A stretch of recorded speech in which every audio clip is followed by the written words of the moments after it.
Hey, this is Nola Ada, and you are now rocking with Il McKenzie right here.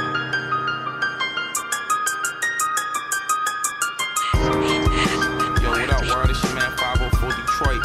You already know every Tuesday and every Thursday I'm tuned in to the hottest radio station across the land, Quarantine Radio. They put it down and they play all the hottest new music. Let's get it. It's your boy Gabe, and I want to give a big shout out to Quarantine Radio. Make sure you check them out every Tuesday and every Thursday. And thank you for supporting my new single, Down Low. I want to hear that new soul-free wisdom on Quarantine Radio.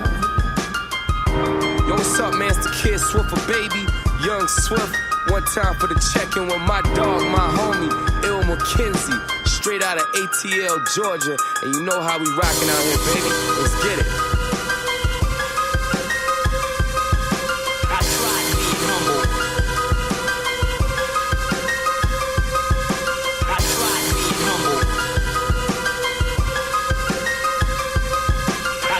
Being humble get no respect. Alright. It's your boy iDub with another edition of Quarantine Radio.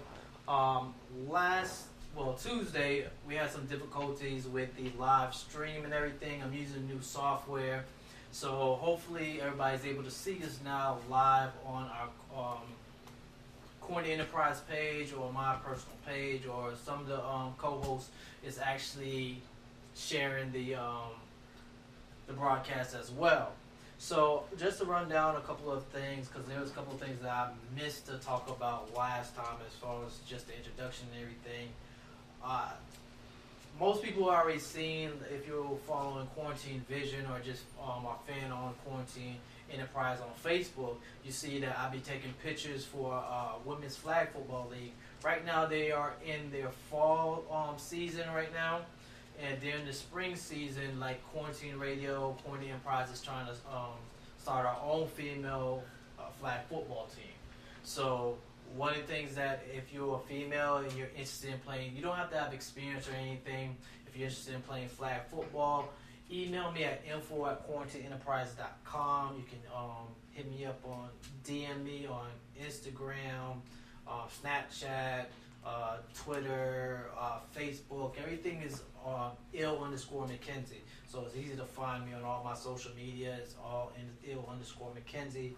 Follow me, and I can give you all the details. But we're trying to build a team by February, because we want to start practicing by February for the spring season, and I can give you all the details and everything. Brian in the back, our co-host, King Cancer, he's actually one of the coaches. So you and the other coach is James Sanders, that you actually heard on our Tuesday show. So it's me, Brian, James, and another assistant coach by the name of Troy, who's a fellow Buccaneers fan as well. So if you're interested, you can even come out to the games where they actually play at Thompson Road Park in Garner, so you can actually see how competitive the girls are and everything. We actually are sponsored by two people that have been on the show. If y'all remember back, and you can actually go back to search the archives and everything, I had interviewed Red Wick Candle Co. And also, Nathan was actually on Does Love It? Did I call it? Finding Love. Finding Love in This Generation. Yeah, Finding Love in This Generation. I changed the name, and I just was trying to make sure. Yeah, Finding Love in This Generation. Nathan, he was the one that has a book coming out. He's actually a personal trainer. So if you're actually trying to get fit, that's a good reason to come out and actually play, because it's a fun way to get fit, and it's also a fun way to have fun, gain friendships with girls that you don't know and stuff like that, be part of a team, and it's like exercising without thinking about it. Yeah, without having to stress yourself about going to the gym. Yeah, stressing out and stuff like that. But that's one thing that I just want to let everybody know about it. We actually the Lady Rangers are the ones that I actually take pictures for and film for. They have a game at 2:00 and 4:00 Sunday. So if you want to come out to Thompson Field, talk with us, chop it up and everything, find out some more information, just see how the league is and everything, come out to Thompson Road and Garner, the park and everything. I'm trying to think, is there anything else that I want to talk about before we go into the music break? Right here to my right, I'm trying to think if you're looking at, if you're looking at us, it'll be on your left. Is our guest tonight, Brian Davis. Is also my stepdad. He's a real humble guy. Like, if you've seen the post, like, he doesn't really talk about it too much. The only reason I know is because I'm his stepson. But he has a lot of stories about famous people he's been on the road with and everything. We're going to dig into his head a little bit just because, like, one of the things that I like to educate people on is just the music industry, period. And, like, he has a lot of knowledge of what goes on. And also, like, actually stage plays and everything. Like, he's been on tour doing merchandising for the Tyler Perry plays and everything. Like, when he was doing it, I don't think he had done a play in a minute. But I remember seeing him at the Tyler Perry plays. And he does all the merchandise there. And he has a lot of stories, hotel stories, traveling stories, fan stories, bus stories, and stuff like that. So we're going to dig into that, see if we can get some juicy information. Because, like, I know a lot of people been talking about the Bobby Brown stories and stuff like that. He doesn't actually have any Bobby Brown story because, like, when he was on tour with New Edition, it was minus Bobby Brown. But we'll dig into that. But I'm about to go into a music break, and then we'll come back, chop it up with him, and anybody that wants to call in, you can call the number. I need to memorize this number. I think it's 919-741-5111. But let me just double check that for you guys. That's right. Yes, 919-741-5111. Also on the live feed, you can actually. That's one of the cool things about this new software that I'm wearing. I can actually see you guys' comments on the actual live feed and everything. So if you have any questions or anything, you can ask on there as well. But if you want to call in, talk to us or anything, number is 919-741-5111. First track that I'm about to play is going to be Joshua Gunn with Do It Again. This is Joshua Gunn with Do It Again. All right, and then we're going to come back, chop it up with Brian Davis. But me.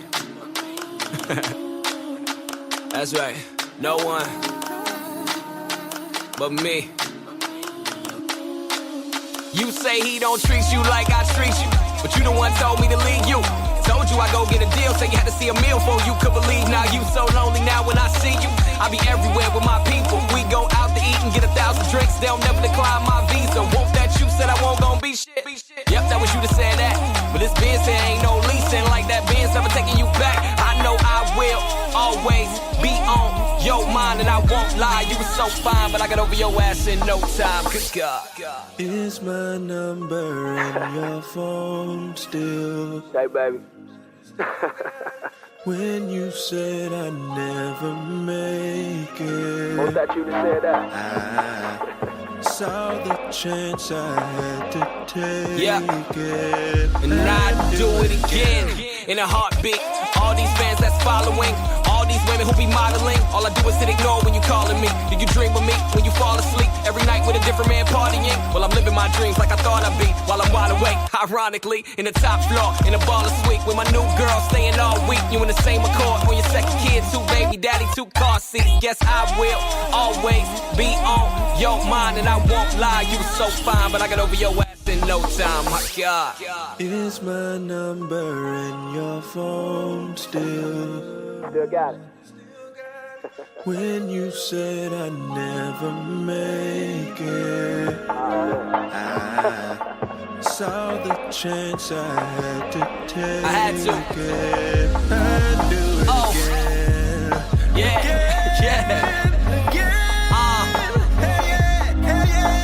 Yeah. Hell yeah. Again. And again. I do it. I do it.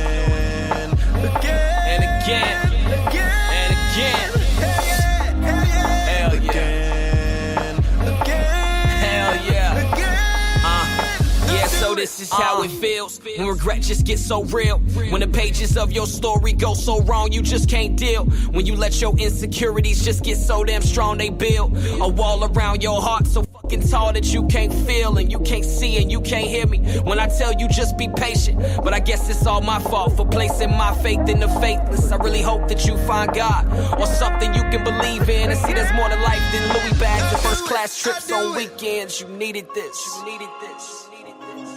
You did. I really hope you find peace at some point.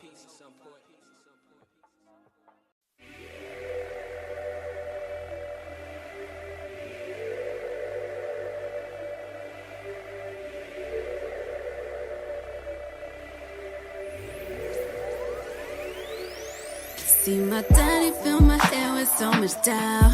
And you know my brother told me his niggas ain't about shit. Now I be worrying and stressing myself out, cause I never learned to trust. Therefore I do not know loud, but I know I can't give up. Cause what if I'm wrong? What if I'm thinking you out when you home? What if you really just letting me on? But what if I'm right? What if I'm wrong? This thing is all on me. Gotta work to believe that I'm worth the good thing. Tomorrow's I promise there's no room for regrets. I know you are honest. I choose to think of the best. Yeah. What if your dude's not playing you? What if everything that he says to you is really true? It's really true.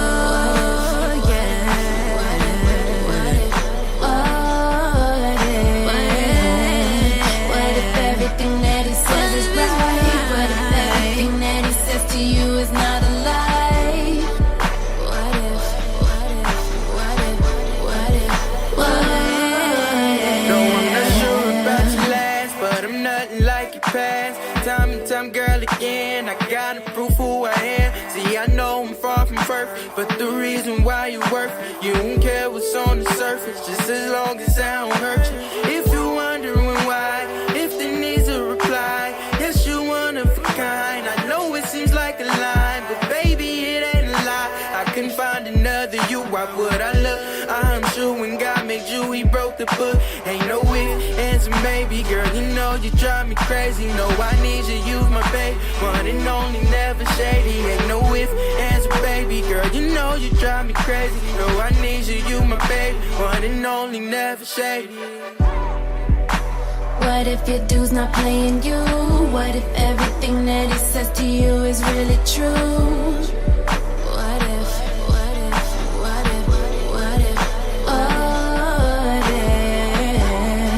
What if everything that he says is right? What if everything that he says to you is not a lie? What if, what if, what if, what if, what if? What if,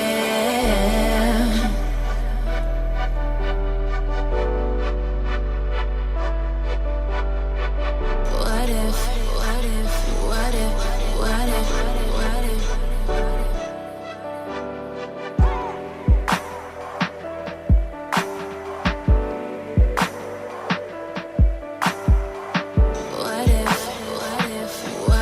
if, what if, what if? What if your dude's not playing you? What if everything that he says to you is really true? What if, what if, what if, what if, what if? What if everything that he says is right? What if everything that he says to you is not a lie? What if, what if, what if, what if, what if?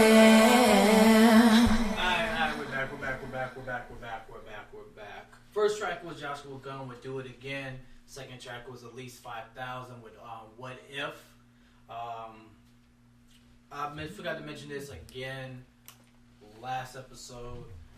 If you listen to it on Spreaker.com and I believe on Yahoo as well, if you're trying to find out the name of the artists and the name of the songs that actually play on the show, if you hover over the yellow, I believe, I gotta double check to see if they're still yellow. There's usually yellow balls. If you actually listen to us live as well, on the app, it actually is on the top of the screen. It will tell you the name of the song and stuff like that. So you can actually, on the Spreaker.com website, it will give you a list of all the songs that we actually play. You can just look at it that way, look up the artist and the song and everything.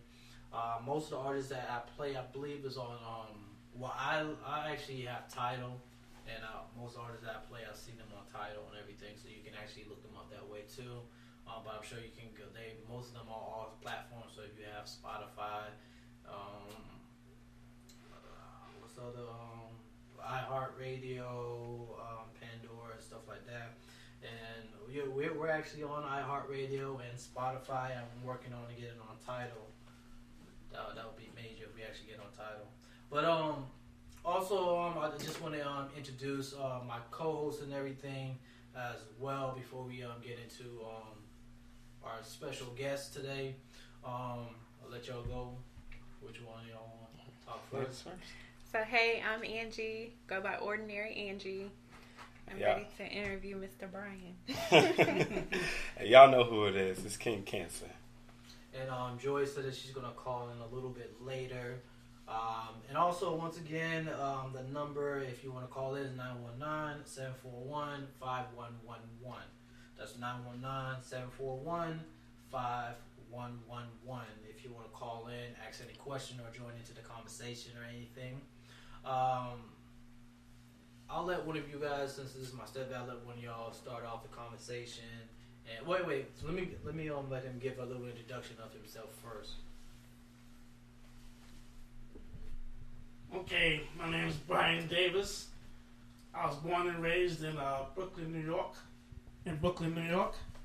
And I had the unique experience of traveling around all over the United States with concert tours doing merchandising for about 40 years, off and on. So I, traveled with a lot of different bands and famous artists, and it was a unique experience, and I really enjoyed doing it. Okay. And before I go further, I want to know why brother here has called himself King Cancer. That's just my well, I don't really follow astrology, but my birthday is in July. It's July 12th, so I'm a Cancer. Oh, okay, that makes sense. And then King just kind of just threw that in there with the help of my girlfriend. She kind of just helped that part. So she got to put on a T-shirt for my birthday, and it just kind of stuck. And when I was talking to DJ Ill, and he was asking me what I wanted to be called, I said, "Hey, I got this, so let's go with this." So that's that story. I guess Brian just answered. If any girls are watching and wondering if he's single, he just said that he's off the market. Yeah, sorry, ladies, I'm off the market. Just ruined it for everybody. So y'all have any questions for Brian before we get in any about any of the people that I list off that and he said that that's not even half the list of the people that he's gonna work with. Yes, you gotta go ahead, Brian. Oh no, I mean I was talking with Brian earlier, and I told him that I might be asking some off the wall questions because I'm just that person. I'm gonna want to know some juicy stuff. You a Cancer. So I'm gonna want to know some juicy stuff. But this is an extensive list. I keep going back to it because it's just so many people, and just to hear DJ Ill say that this isn't even half the list. That just blows my mind. Right, because there's so many artists and so many comedians and we probably never heard of, right? Yeah, some of them I have never heard of. Yeah, there's some in here. I was sitting here looking at this when he sent it. I was just like, yeah, I don't know them. But my first question is, and I'm just gonna start simple. Okay. What got you into being the merchandising sales, and then I guess just between just doing merchandising sales for just regular stuff versus doing it for this just list of people. Yeah. My father was in the entertainment industry. He was at first he was a stand-up comic, and he also was a road manager for a promoter called Teddy Powell, out of New York. And when they promoted shows around New York, and we would sell stuff on the street. At first, outside, like the Apollo Theater, and there's one called the RKO. We would sell, pictures of the artists who come through. Like, for example, let's say the Temptations came through and did a show at the Apollo. Well, we know they're coming, so we'll print out pictures with the Temptations, and our people are waiting outside to get their tickets or to go into the theater. We be going down the line selling them pictures and things like that. So we didn't have to pay nobody, nothing like that. So it's all pure profit. So in 1975, in the summer of 1975, I'm looking for a job, because when you're in high school, sometime comes you want to get a job, so you make some money. So I was lucky to get work for this company called R&W Concessions. And they had a tour going out with the Isley Brothers. Isley Brothers and Heatwave. And I got on that tour. And that was a very great experience, working with the Isley Brothers, all great guys. What I remember about the Isley Brothers that after every show the Isley Brothers did, they would rent a suite at the hotel, and they would have food and drinks there and invite people to come up. Mostly was to pick up women, but I know it was a good thing. They never left us out of it, even though we was, doing merchandise, and they said, "Look, come on in." They would say, "Bring some nice looking girls who are gonna come though." So and then Heatwave wanted to compete with them. They started renting a suite. It's doing the same thing the Isley Brothers were doing. So you had two parties going on at the same time after the show, and they would have food, and drink and stuff. Some of them be smoking a little weed sometime, whatever. So that's what I remember about them really mostly. And I loved them watching them because Ernie Isley was a dynamite guitar player.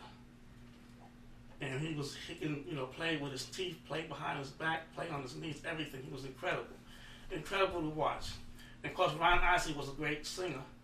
He made a lot of great songs and things, so it was a lot of fun. And it was hard work too. Yeah, I bet it was. Yeah. A lot of long nights. Yeah, a lot of driving. When I first went out, I didn't have my license yet, so, when you're out of driving, you have to, while somebody else is driving, you got to be putting together pictures that you're going to sell at the show. Or, glow lights was something we sold at the show. We sold novelties too, like, glow lights, we sold maracas, we sold tambourines, anything that would sell, we were out there selling them. Along with pictures and posters and program books, T-shirts, hats, whatever, we was about making the money. Mm-hmm. We got paid on commission, so, the more you sell, the more you got paid, so we was always about hustling, selling all the time. Started out making commission of about, at first, 25%. As the years went on, it was cut down to 20, then to 15. But that's just was the nature of the business. Because when merchandisers make a contract with the group, they have to pay the group, and then when they go to the building to sell merchandise, they got to pay a building the percentage of the sales they do in their building, and they got to pay for hotel and gas, and they got to pay us, the workers. After all that paying, they still got to try to make a profit. So it's not, it's not easy. Right. So I want to go back before that. Okay. When you were young, and going to these shows with your father, did you at any point ever think that you were going to be doing merchandising sales, or were you just like, going to these shows and meeting these people, but at that time in your life you had your own plan of what you wanted to do? No, when I was that young, I had no plan. All I was about was, having fun, and things. But I did want to at one time be in a band, but that didn't work out. I had a little band with friends in my neighborhood called the Ragmuffins, but that didn't work out. A lot of people had groups back then. But when I first started, my father was an MC, so back in the old days, we went to a club. They didn't just play music, but they had a band. They had like a what you call review. The review included a singer, a comedian, and an exotic dancer. And they would put on their shows, and then the band would play between their sets. And that was before the time when the disco came along and started taking over, when people started going to discotheques and want to hear the music. Before that, it was all bands doing it. So I would go to my father to the show because he was MC all the time. And I kind of got caught up in that kind of, life. I like the kind of life, they led. Mm-hmm. The entertainers and things. So when you saw that, you were just like, I want to go this way. Well, yeah. Yeah, I mean, I didn't have any kind of, solid plan to do what I want to do. Because when the merchandising thing was kind of like, it was something to do, like I said, when I first started working for him, it was a summer job. So when that tour was over, I was back at school. And then afterwards, I went to college. And then when college had summertime, I went back up on the road. That's when I went out with a group called Parliament Funkadelic. Two names, but they're together. They're the same group. Well, they recorded on different labels. Mm-hmm. One was on Casablanca, the other one was on Warner Brothers, I believe.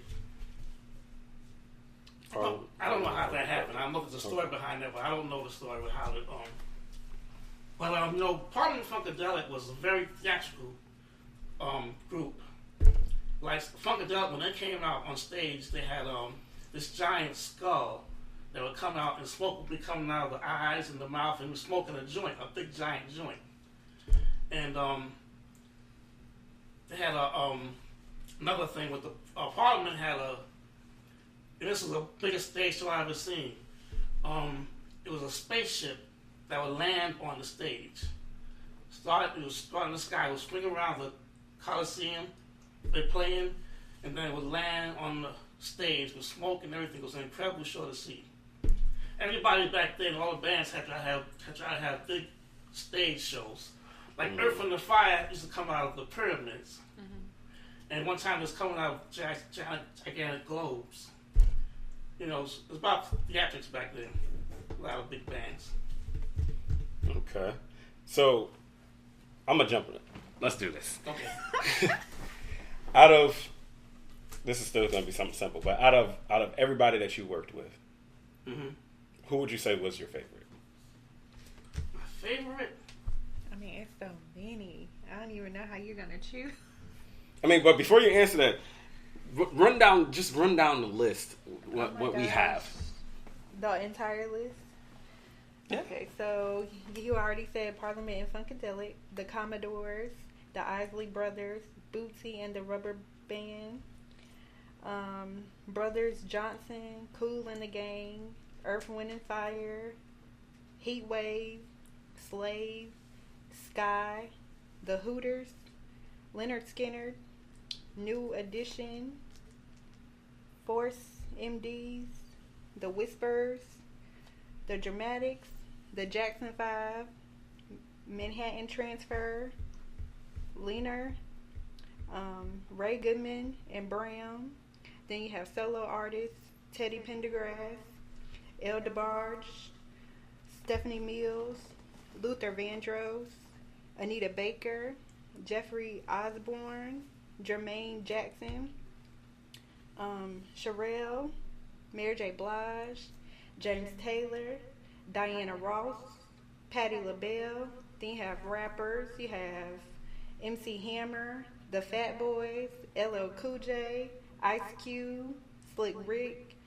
Comedians, you have Sam Kilson, Eddie Murphy, Jamie Foxx, Gary Owen.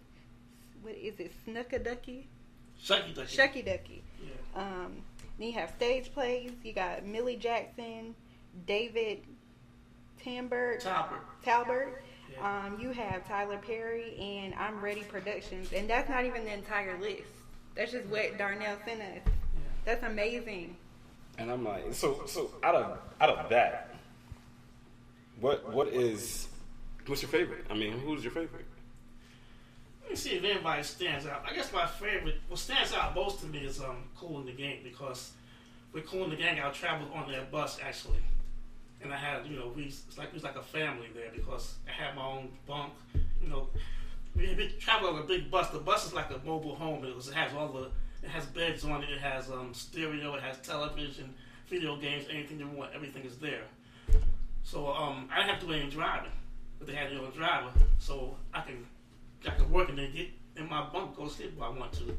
So, but Kool and the Gang, all the Kool and the Gang was I traveled on a crew bus, but Kool and the Gang, all the group was real nice guys, all real down to earth, and they probably stick out to me most.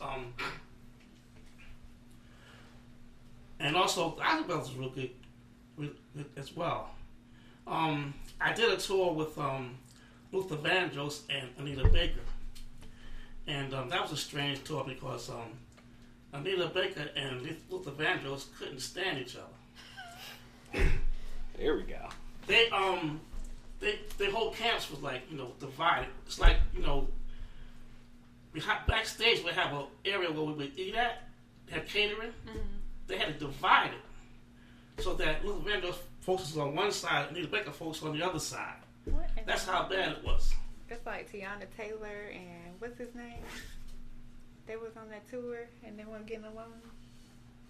I can't remember his name. I ain't gonna lie. But I can imagine that it's very awkward and hard to deal with.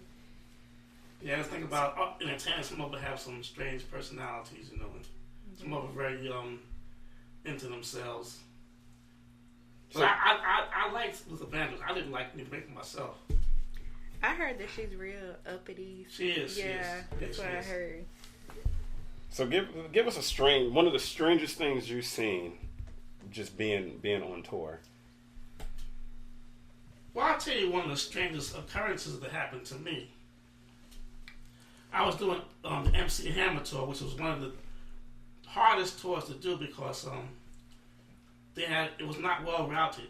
What I mean by that is that you had an average of 500 miles to drive every night to the next town. So when a tour is well routed, you got maybe 100, maybe 200 miles the most to go. But when it's not routed well, you got big jumps like that, which means a lot of driving and a lot less sleep. But I was doing a tour with MC Hammer, and all this show was After 7 and Michelet, and Hammer had his girl group out there called Oaktown 357, and he had another group, a singing group called Special Delivery.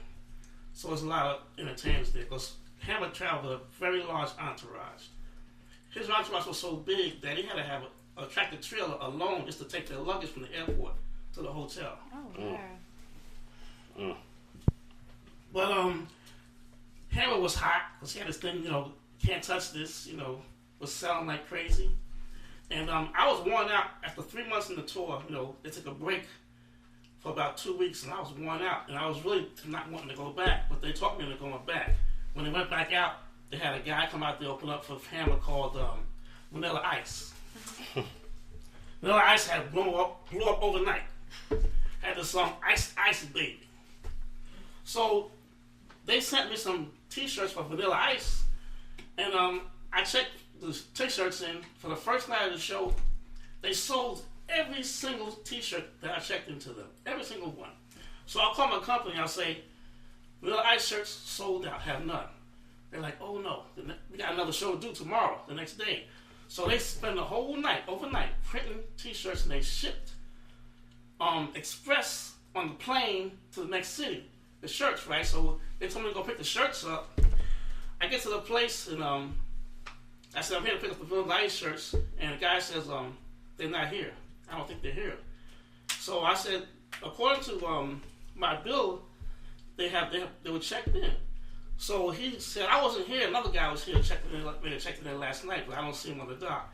So he's looking all over the place for the T-shirts, and he finally says, let me call the guy up. He worked overnight, so he's probably sleeping, so he couldn't get a hold of him. That's back when you had no cell phones.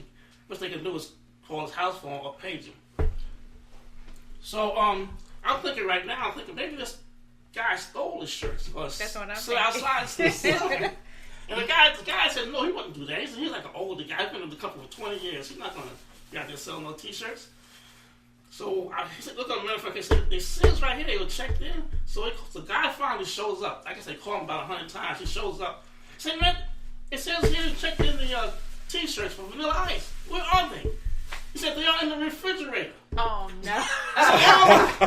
So all the boxes said Vanilla Ice, I put them in the refrigerator.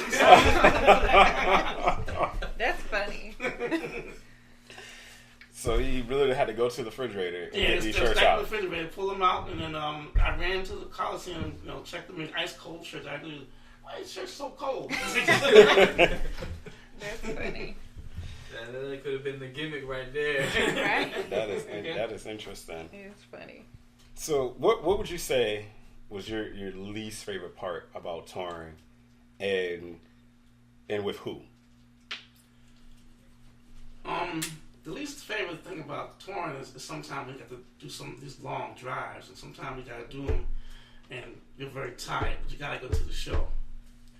I learned tricks from truck drivers. Truck drivers will teach you all the tricks on the road that you need to know. Even when it comes to the police, or state troopers trying to clock you for going too fast. Truckers will, especially at nighttime, they will flash their lights if a state trooper's up ahead to let you know. So I know when they flash their lights, I gotta slow down because there's state troopers out there on the track. And also, a trick you can learn if you get sleepy. The one thing that keeps you awake is that you gotta go get a cup full of ice and put ice in your mouth. It's impossible for you to fall asleep with ice in your mouth. I didn't know that till a truck driver told me that. So you drive, you push, you drive, But that's about the worst part to say about sometimes when it's so long to drive. And other than that, a lot of times it's enjoyable. A lot of fun talking to a lot of people, meet a lot of people. So did they have anybody ever pass you any groupies? Pass me groupies? Mm-hmm. Well, I mean, they didn't have to pass them to me. Oh, okay. Okay. What I'm saying is that, like, say for example, like Parliament Funkadelic would get on stage at the end of their show and say and tell everybody what hotel they're at. So of course all the girls are gonna be there because they're gonna meet the stars. Yeah. So you gotta just walk through there and say you're with the band. They almost jump on you, even though you're not one of the stars. So they just want to be part of it. So it's I grew up during the big band era, so you had a lot of big bands out there. Let me see, because you had Parliament Funkadelic, you had Isaac Bell, you had Radio. I don't know if you know who that is, but Radio was a band that's where Ray Parker Jr. came from. And had Cameo, Sky, Ohio Players. There were so many. I just can't think of them all right now. There were so many big bands. Brothers Johnson, so many. How was it with Leonard Skinner? My mom's a huge Leonard Skinner fan. Leonard Skinner was kind of scary. Oh, Lord. Why? Because Leonard Skinner, I wasn't supposed to do that tour. Mm-hmm. I had just finished doing the tour, and the guy who was doing Leonard Skinner, I guess he got sick or something, so they told me to go through this. I didn't know who Leonard Skinner was. Mm-hmm. They said, go do Leonard Skinner's tour. I go to Leonard Skinner, they're doing an outdoor show, right? I go to the backstage, they got the Confederate flag flying backstage. Yeah. I'm like, what the hell am I doing? Yeah, my mom is white. Okay. But the guy who was a production manager, he came to me. He said, anything you want, I'm taking care of you with me. Don't worry about these folks looking at me. They'll stand at me like, what's he doing here? He told me, he gave me my stage pass, gave me a tour book, and he said, this fool was out there. He said, "Get anything you want, do with us, be down with us." So I felt he made me feel comfortable. So I did that show for maybe like a month, and then I was done. Okay. Were Leonard Skinner? Were they nice guys? They really. I'm like the only nice guy I can say was the production manager. The other ones just kind of didn't really say anything to me. They kind of stared at me a lot, like Why are you here? Yeah, I'm out of place,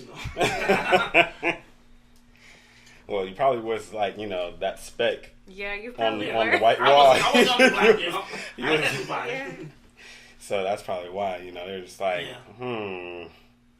But did they know you were handling their merchandise? Yeah, because the company I worked for was called Winterland. Winterland had a lot of bands that they did merchandising for, so I was the only black that ever worked for Winterland too. Okay. I just want to ask this question. Well, I know about this story, and I just wanted you to tell about the time that you had a gun pulled on you. I had a a gun pulled on me before and I almost lost my mind. I ain't know what kind of situations y'all be getting yourselves into? Woo! I never forget it. You had to meet one of the I forgot because I heard the story a while. Now I'm trying to think of it. I just heard this on a movie. But it must have been a movie. I'm getting a gun pulled on. You over here imagine this. Late night, go get one of the axe. No, I don't recall that. Oh, I'm mixing you up on your story up with a movie that I saw. Oh Lord. Okay. But I just remember, I forgot there was some singer that you used to tour with, and I know that you had some stories. I forgot which singer it was. Well, there was the only time I seen Gunplay. I didn't see it actually, but I know it happened. New Edition was on tour with Guy. I wasn't there, but I heard the story.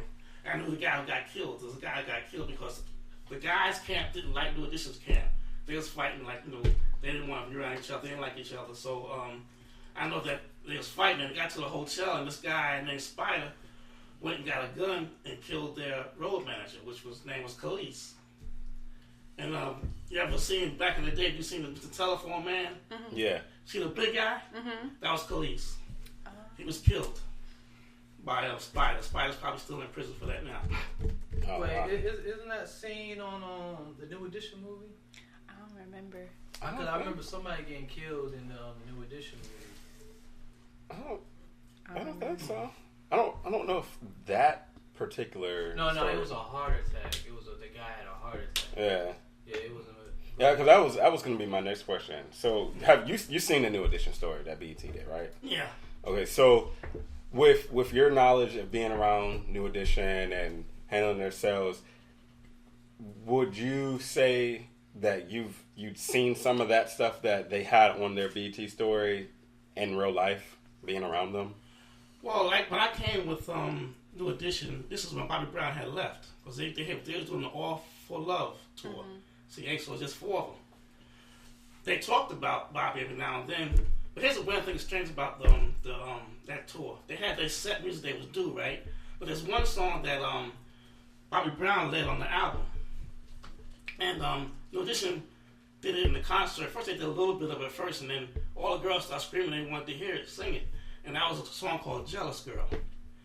Bobby was the lead singer on that song, and Ricky, who actually was a good singer.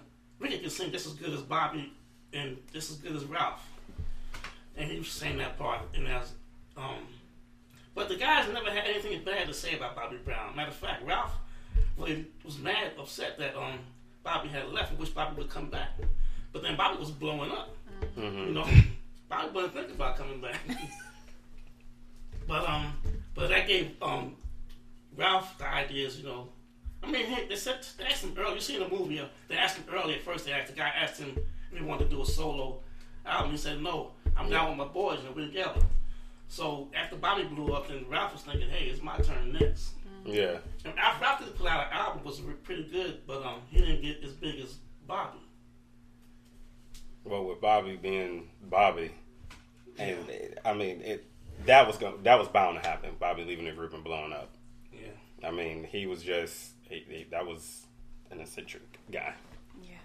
But so I got to go back to this list because there's just like I said, there's so many. I want to hear about the Jackson 5 and what age range they were when you worked with them.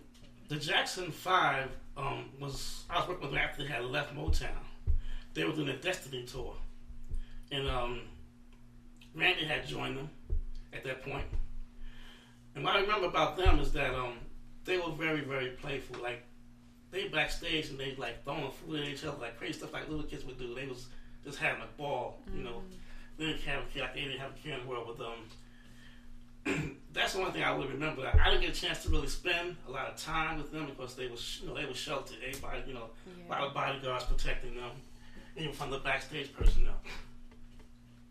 But I just remember they was wild. I bet they were. And I heard stories about them actually wrecking hotel rooms when they get into some stuff like that. I saw that. What is that? The American Dream movie? With that? Yeah, I saw. What about Joe Jackson? You ever was around him? No, I never was around Joe Jackson. Oh, that's just interesting information right there. Michael, go get the belt. One of the questions I have for you is with the stage plays, because like with the stage plays you have like a lot of times that they will have like guest appearance from famous singers and everything like that. Like, what were your interaction with some of the singers? Like, which ones were stuck up? Which ones were friendly? Well, range from all everybody. Like, who is like most people probably think that this artist was more approachable and they weren't, and who is the most approachable that you wouldn't think that? Well, as far as stage plays go, the first stage play I did on my own was a play called A Fool and His Money. And this play had a lot of singing stars in it. David Peaston was one. Dave Hollister was in it. Glenn Jones was in it. Cheryl Pepsi Riley was in it. And all of them were nice people, especially Cheryl Pepsi Riley. Real sweet lady. And can sing her butt off. I did some shows with Radio Productions where it had Leon was in it, and this is other lady. I can't think of her name. I ain't gonna try to think of it right now, but it'll come to me later. But only artist that I've come to who's really stuck up. I did some show. I took over. I didn't start the tour. I actually came in the tail end of this tour was Diana Ross. Diana Ross thinks she's way royalty. Everybody else to her is peasants. She was when Diana Ross comes into the building backstage, her bodyguard was coming to announce Diana Ross is about to come into the building. Everybody has to freeze, which everybody had to do like freeze like a statue until she got from the backstage door into her dressing room. Then everybody could move again. What in the world? Did she want nobody looking at her? Nobody looking. You can't even move. That's crazy. That's how she was, and that's probably still is today. I bet. So with working with her, I mean, I guess how was her when she was on stage? She's the most loving person in the world on stage. She thinks she's all down to earth, she's a loving person, but she, that's a persona. That's a stage persona. Yeah. That ain't the real her. Yeah, a lot of people say that you don't want to meet your idols and everything. Because they're nothing like what you think they are. Yeah, that's the reason why I asked you that, because a lot of people, like, they feel like certain people, like, they put on this persona in front of cameras, but behind scenes, they really don't want to be messed with the public and stuff like that. Yeah. So was there anybody that you had idolized or you really wanted to meet, and you got to meet them and you weren't happy, you weren't satisfied? I can't really recall. I mean, like I said, only unpleasant encounter I really had with somebody who I really liked, bought her album and everything, and played it a million times was Anita Baker. Tell you something. Here's something that happened with Anita Baker. The merchandiser company. I was doing merchandiser for both Anita Baker and Luther Vandross. So the company wanted to make one program and put both Luther Vandross and Anita Baker in it. But Anita Baker wasn't having it. She said, I don't want to be in no program with Luther Vandross. So they had to make a program for Luther Vandross and one for Anita Baker. Luther Vandross came out first. So hers came second. So I was backstage one time. I had her program just came in, so I figured she wanted to see it. So I walked to her and said, here's your new program, Anita Baker. She looked at it. She backed up like, I can't give nothing to me. And then I walked away with the program. Then she's going to ask one of the sound guys. We go tell the guy to bring me that program back. What in the world? Yeah. I just was trying to show it to you. And now you and won't. She didn't want to take it from you. Yeah, so that's how she was. She's very uppity. I've heard she's still like that to this day. Mm-hmm. So she didn't want to be in the same program? Right. Like, what did she think was going to happen with them being... They didn't like... They two camps, they didn't like each other. See, here's the problem with that. What's happened is they had what they call the Budweiser Superfest, which had a festival where had about a dozen acts on it, would last all day long. People would come with picnic baskets and tents and blankets and the whole nine. All day long they'd be there. Luther Vandross and Anita Baker was on that show. So the promoter thought it'd be a great idea to have Anita Baker and Luther Vandross do a tour together. But Luther Vandross wanted to be the star. And Anita Baker wanted to be the star, which they wanted to close the show. Both wanted to close the show. That's where the initial tiff started. So to solve that problem, they hired Sinbad, the comedian, to open the show. And so they went back and forth between Anita closing the show and Luther closing the show. But Luther had a better show, really, so he closed most of the time. So then that's what I would have thought. If you got two people who both want to close the show, why don't you guys alternate at each stop, close the show, say, Luther, you close the show this night, Anita, you close the show the next night, and just do it throughout the whole tour. That way sometimes you both it works get... good, sometimes it doesn't. Let me tell you something about the first thing. When I first worked with Anita Baker, actually, she was opening up for Jeffrey Osborne. Jeffrey Osborne tours being sponsored by Coors Beer. So Coors had a big old sign they put up on the stage, over the stage, right? It took them about an hour to put it up. So Anita Baker, when she went on stage, she said, I'm not doing the show with that banner on the stage. So they had to take it down. But they're promoting it, right? They promoting Coors Beers. That's the way she looked at it. She wasn't getting none of that Coors money, so Jeffrey Osborne was headliner, so she made them take it down. When she got on stage, they got to put it back up when Jeffrey Osborne came on, which was a pain, you know. So every night she would make them take it down? Every night. Diva. But they stopped putting it up when she was on stage. They got smart, they didn't put it up. They said, wait till Jeffrey Osborne come on, then they'll put it up. I mean, if that isn't the definition of a diva. Yeah. So, comedian-wise, who would you say was your favorite comedian that you worked with? And why? Hands down, Eddie Murphy. I was just going to ask about him. Because Eddie Murphy's crazy for real. Eddie Murphy doesn't stop. He go on stage and do jokes. He come out stage and tell him more jokes. So I'll be backstage. He don't know when to stop. So it's never a dull moment with him? No. He's always cracking jokes and stuff, you know. So was it kind of like some of the David Chappelle skits? You know, I never watched Dave Chappelle. I love Dave Chappelle. Hilarious. Like he had a whole bunch of stories about Eddie Murphy and Charlie Murphy. Yeah. Did you ever get to meet Charlie Murphy when you were working with Eddie? Like, were they ever together doing? No, I never met Charlie Murphy. I bet that would have been interesting too, just to see both of them interacting. Yeah, I wonder why they never did a movie together, because they didn't actually work together, I don't think. So who was your least favorite comedian? I ain't worked with that many comedians, but let me see. Sam Kinison, probably. Sam Kinison, you wouldn't know him if you see him. He was in a movie Back to School. He was one of the teachers. He's a screamer. Mm-hmm. He would scream real loud, you know, when he's saying his monologues and things. Like Kevin Hart. He was kind of I like Kevin Hart. No, I do too.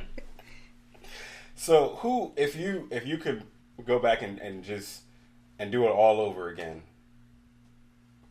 now and the period of now, with and all the music that you know of now, who would you love to work with? Looking back now, who I want to work with? Yeah. Back then, I love work with Funkadelic. Funkadelic was a great band. Mike Hampton on guitar. You gotta listen to these two songs, Cosmic Slop and Maggot Brain.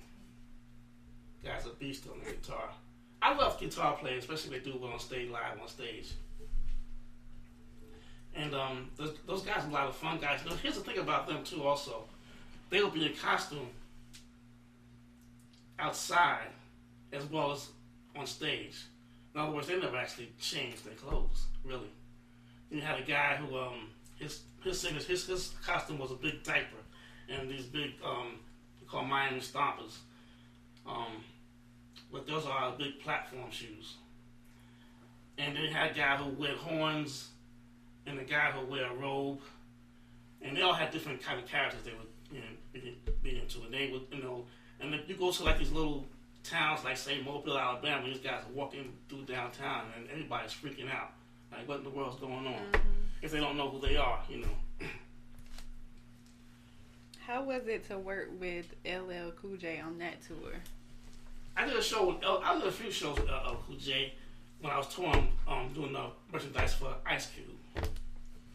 And what I remember about LL Cool J, he was very nervous before going on stage. Before going on stage, he wouldn't talk to nobody. He just walk back and forth. Once he hit that stage, he would explode. And he got it, But he was very nervous before going on stage, which was kind of strange to me. Being a hardcore rapper and everything, he's nervous before going on stage, But some people are just like that, But they go on, it's like, we call it butterflies, whatever. And they get on stage, it disappears. That's something I want to ask you about after the music break. I'm about to go into a music break. Okay. We'll come back and talk more with Brian. But yeah, that's because that's something that I also noticed about artists, and because most artists have two personalities. Because they say that DMX, like he has multiple personalities. Yeah, big anxiety, and he really doesn't like to be like around a lot of people. Like I'll talk more about it. First track that I'm about to play is Brittany Camille with Love Won't Leave Me Alone. Brittany Camille with Love Won't Leave Me Alone. You might remember her from being on that why am I forgetting the name of that show? What's that show with the 4 chairs? Oh, The Four. No. The Voice. Yeah, The Voice. You might remember her being on The Voice. She was on Team Usher. She's doing big things in Atlanta and everything. You might see her a couple times. She sings the anthem for the Atlanta Hawks a couple times. But this is Brittany Camille with Love Won't Leave Me Alone. This is Brittany Camille with Love Won't Leave Me Alone. Alright?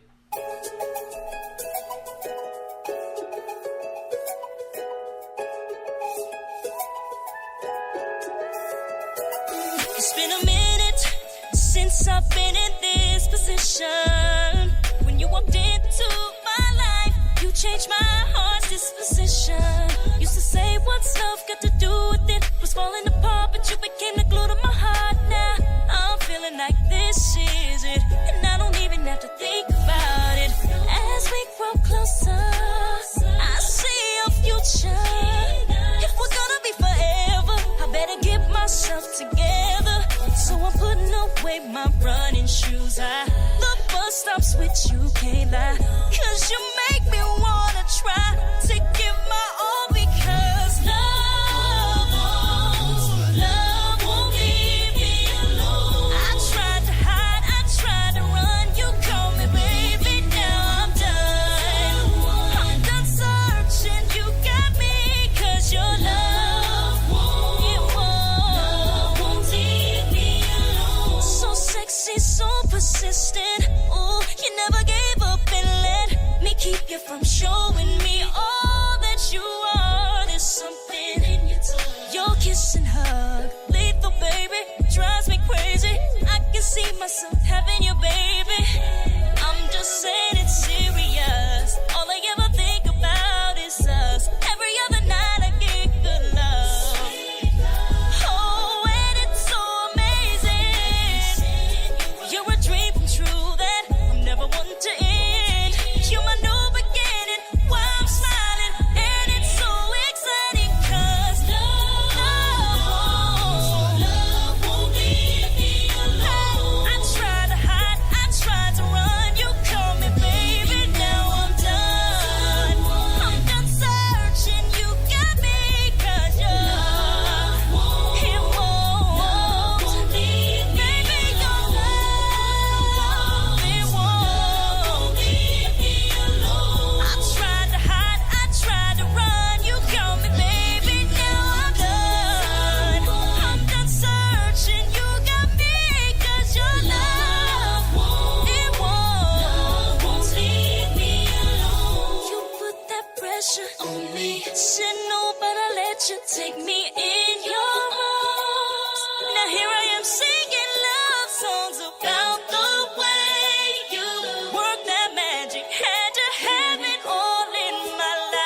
sides, making your mind up where you will wind up. Too late 'cause your time's up, yeah. And maybe without him, I can't say you're wrong.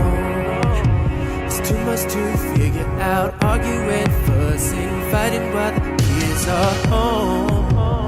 Love would all feel better if the two of you ride.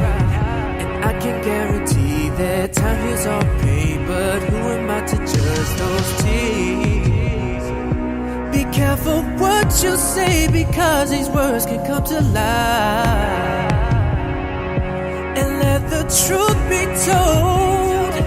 Hey, I should be a number one, number one, number one. I should be a number one, number one, number one. I should be your number one, girl.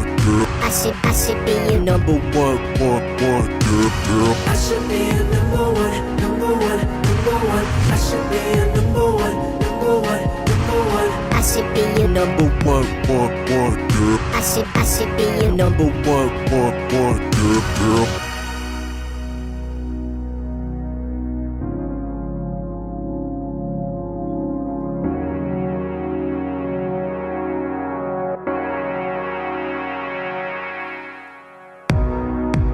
Concrete with the rose, the image of your heart. But the memories stick with reflections of the time, and the time will still go by. And now that he's gone, it's all in your hands. Remember, you don't have to love again. Hey, I should be a number one, number one, number one. I should be a number one, number one, number one. I should be your number one, girl. I should be your number one, girl. I should be a number one, number one, number one. I should be a number one, number one, number one. I should be your number one, girl. I should be your number one, girl.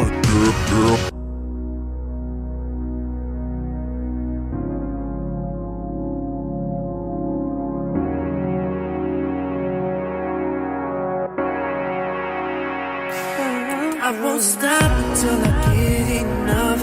I'm so thankful that I found your love. And baby, you got all of my trust. Yeah. I won't stop until I get enough. I'm so thankful that I found your love. And baby, you got all of my trust. Yeah. I should be a number one, number one, number one. I should be a number one, number one, number one. I should be your number one, girl. I should be your number one, girl. I should be a number one, number one, number one. I should be a number one, number one, number one. I should be your number one, girl. I should be your number one, girl.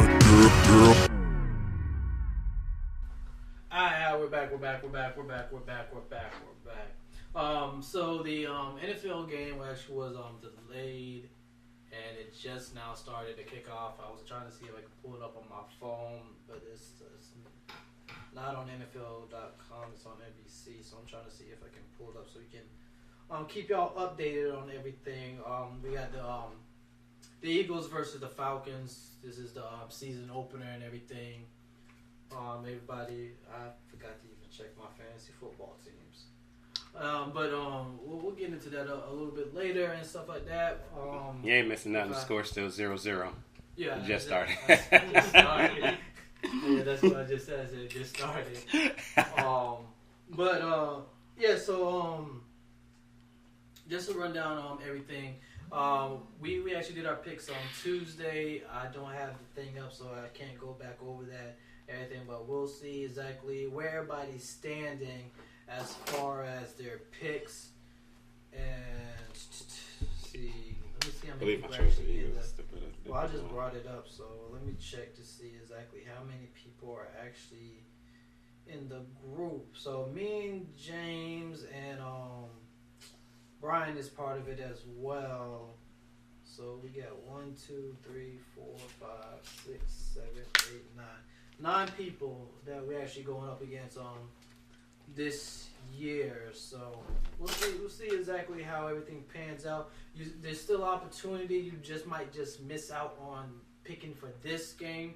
But if you go to ESPN.com, go to Piskin Pick'ems and search Quarantine Radio. Join the group, and you'll be picking against us, me, Brian, and James.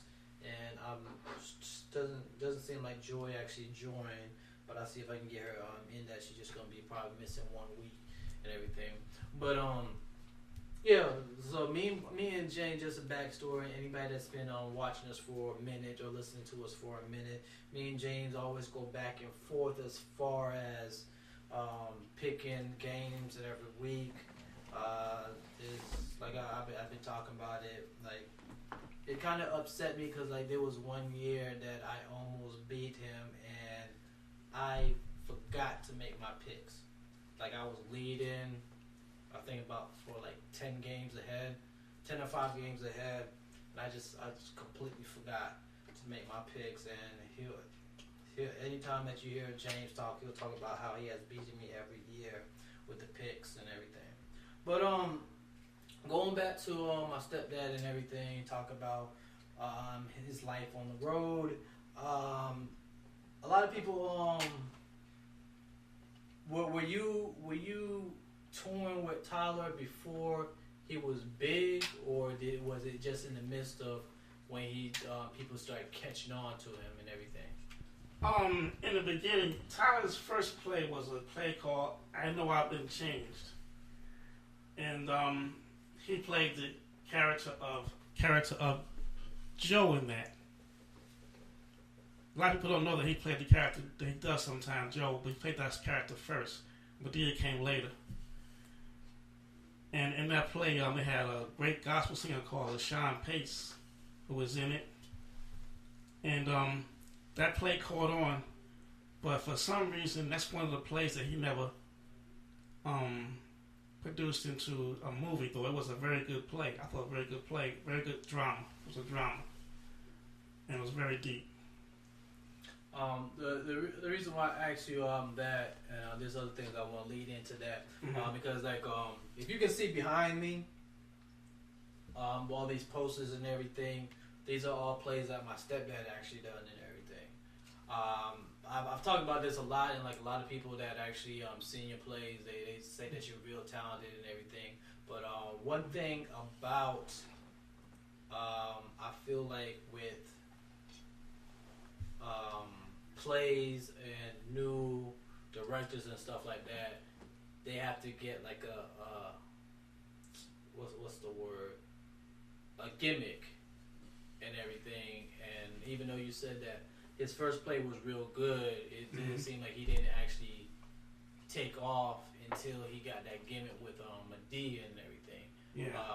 Do you think that's probably like something that you're missing, or it's just what do you think like the reason why you haven't actually? I don't know. I mean, Tyler is a gifted actor, and the Medea character just hit home with everybody, and it just took off. You know, that's why I continually do that Medea character over and over again, and nobody seems to get tired of it. But I think that, you know, just like look at the old television shows like, say, Sanford and Son. Well, Fred Sanford was the show. You know, he stood out. Look at a show like Family Matters. Steve Urkel was the one that carried that show. Sometimes characters connect with people and they really like them and they want to see more and more of them. And especially when it's a comedy. So that's what I think a lot of times is the key to a successful play. Yeah, that's the truth. And with the plays and everything, because I'm forgetting her first name, last name, man. Tamala Mann. Mm-hmm. Like she's actually started a couple, and then she branched off to her solo career. Like, how was she actually on the road? Did you ever get to meet her and her husband? Yes, I did. Both of them, David Mann and Tamala Mann. They married. They're married couple. Everybody knows that, I think. And they're very nice down to earth, very very grounded and very religious, you know. And I would see them, one thing about plays is that when you do a show, like on Saturdays and Sundays, you usually have 2 shows. So between shows, you have like dinner backstage. And David Mann and Tamla Mann was always there, and then I'd be eating with them, and they'd be laughing and joking all the time, especially David Mann. He's always joking around and things. With difference on the difference, like say Tyler Perry, when dinner time for him, he don't go to the area where everybody eats. He has his food brought to him to his dressing room, special catering. So he doesn't really interact with the other cast and stuff at that time. And see, even at times that Tyler, when we're in the city, Tyler won't stay in the same hotel as the rest of the cast. I don't know the reason behind that, but I just don't know. At the time I met him, when I first met Tyler when he was doing I Know I've Been Changed, he was a very nice guy. I told him that I write plays, and he gave me some encouraging words, to do in them. But, he's a nice guy. I have nothing bad to say about him. But everybody's different, Maybe if I was a big star, I want my food brought to me in my dressing room. I don't know. But see, everybody's different, So you never got a vibe that he was, he felt too good to sit and eat with everyone. Well, I mean, probably because he didn't want to be bothered. People were asking him questions, and it's like, because sometimes backstage, some of the cast members will have their guests come back there and sometimes eat and stuff. Maybe he don't want to be around people. Because when Tyler's around, everybody will know. When Tyler read their play, how can he get into acting? How can he get whatever this, that? See, I know that could be overwhelming at times. People always trying to get at you, try to get you to make them famous. Mm-hmm. So I can understand that sometimes maybe he doesn't want to be around that. He wants to, somebody want to eat. They want to just eat their food and be left alone sometimes. Yeah. I can understand that. One of the things, cause like you mentioned, like how he actually gave you pointers and everything, and he actually with Gregory Owens, everybody know that people try to shame him with the fact that he was working at Trader Joe's, right. And they said that Tyler was one of the peoples that offered the job. Yeah. I can really identify with that. Because like when I was going on tours and stuff, when the tour stopped, I didn't always have another job to do, so I had to find work to do. So I would do anything I could find. I would get. So I understand that, because like this job I was doing on the road is like when the tour is over, you're on your own. If there's not another tour coming up, you're lucky if you go from one tour to another tour. But it don't always happen like that. Mm-hmm. And it's crazy because of the expectation of people with these celebrities and everything. Because like I remember Capadonna that's with Wu-Tang and everything. Like he would be on all these tracks with Wu-Tang and everything, and he was driving a taxi cab and everything. So it's like, even though like you see these people, like it takes time to evolve and everything to become a on the level of like a Jay-Z or stuff like that. Like not everybody gets that, even though like you see them on TV. Like not everybody gets that one contract, because like sometimes like these people, they actually get taken advantage of and everything. Like they just want the stardom, and then their contract doesn't pan out to them being able to be luxurious and not just live off their career. Right. And like that's something that a lot of people miss out on, and that's why I try to do this show as well, just to have people come on and educate them on the because like if you don't have business knowledge, get in this, like you're gonna miss out on a whole lot. This is Joy. One moment. Hold on, Joy. How you doing, Joy? Oh, damn. I'm good. What about you? All right. Hey, Joy. What's going on, Joy? Hey, Joy. What's going on, y'all? All right, this is our other co-host, Joy. We're here talking with Brian Davis. I know that I sent you some of the information about him touring and everything. Do you have, since we just now bringing you on, is there anything that you want to ask him? Sure. Like, how are you having fun on the tour? Like, what's some stuff we're going to hear from you? I'm not on tour right now. This is like stuff from the past. I work with a lot of different artists. It's like this is over like a 40-year period. Mm-hmm. So a lot of different artists that I work with. Okay, I can't really hear you. You say you've been on tour for 4 years? No, this is over a 40-year period. Gotcha. Hello? Are you Hello? Can y'all still hear me? Yeah, I can. Yeah, we can hear you. Kind of low. Okay. All right, sorry. I don't know if it's my phone or not. Okay. And as far as because we were talking about the Gregory Owens things. Joy, what is your have you been following the Gregory Owens thing? Okay, say that one more time. I'm sorry. Gregory Owens. Have you been following the Gregory Owens? Mm-mm. Okay. Oh well, he was the actor on the Cosby Show and everything, and people was trying to shame him for the fact that he had a regular job at Trader Joe's. And what he was stating is that he did have an acting school, and the business was slow, and he had to take care of his family. And it's just crazy that, like I said, it's crazy that a person is trying to take care of his family and working a decent job, and still people are trying to shame him because he's working a regular job and he was on the Cosby Show. And we already know what's going on with the Cosby Show. Like they're most likely not getting royalty money anymore because they not being shown. They took that show off, so that check has been taken away from him. He said that business is slow with his acting school. So what do you expect this man to do? Well, I guess. I think.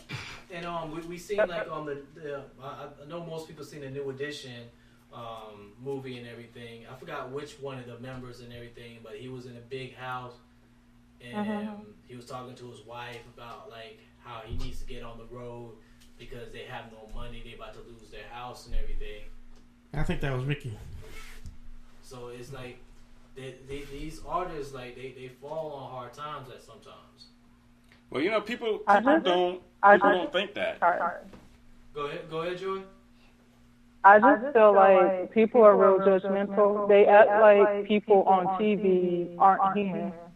Like, if he didn't get a job at Whole Foods, or I think that's where he worked, he wouldn't have any income for his family.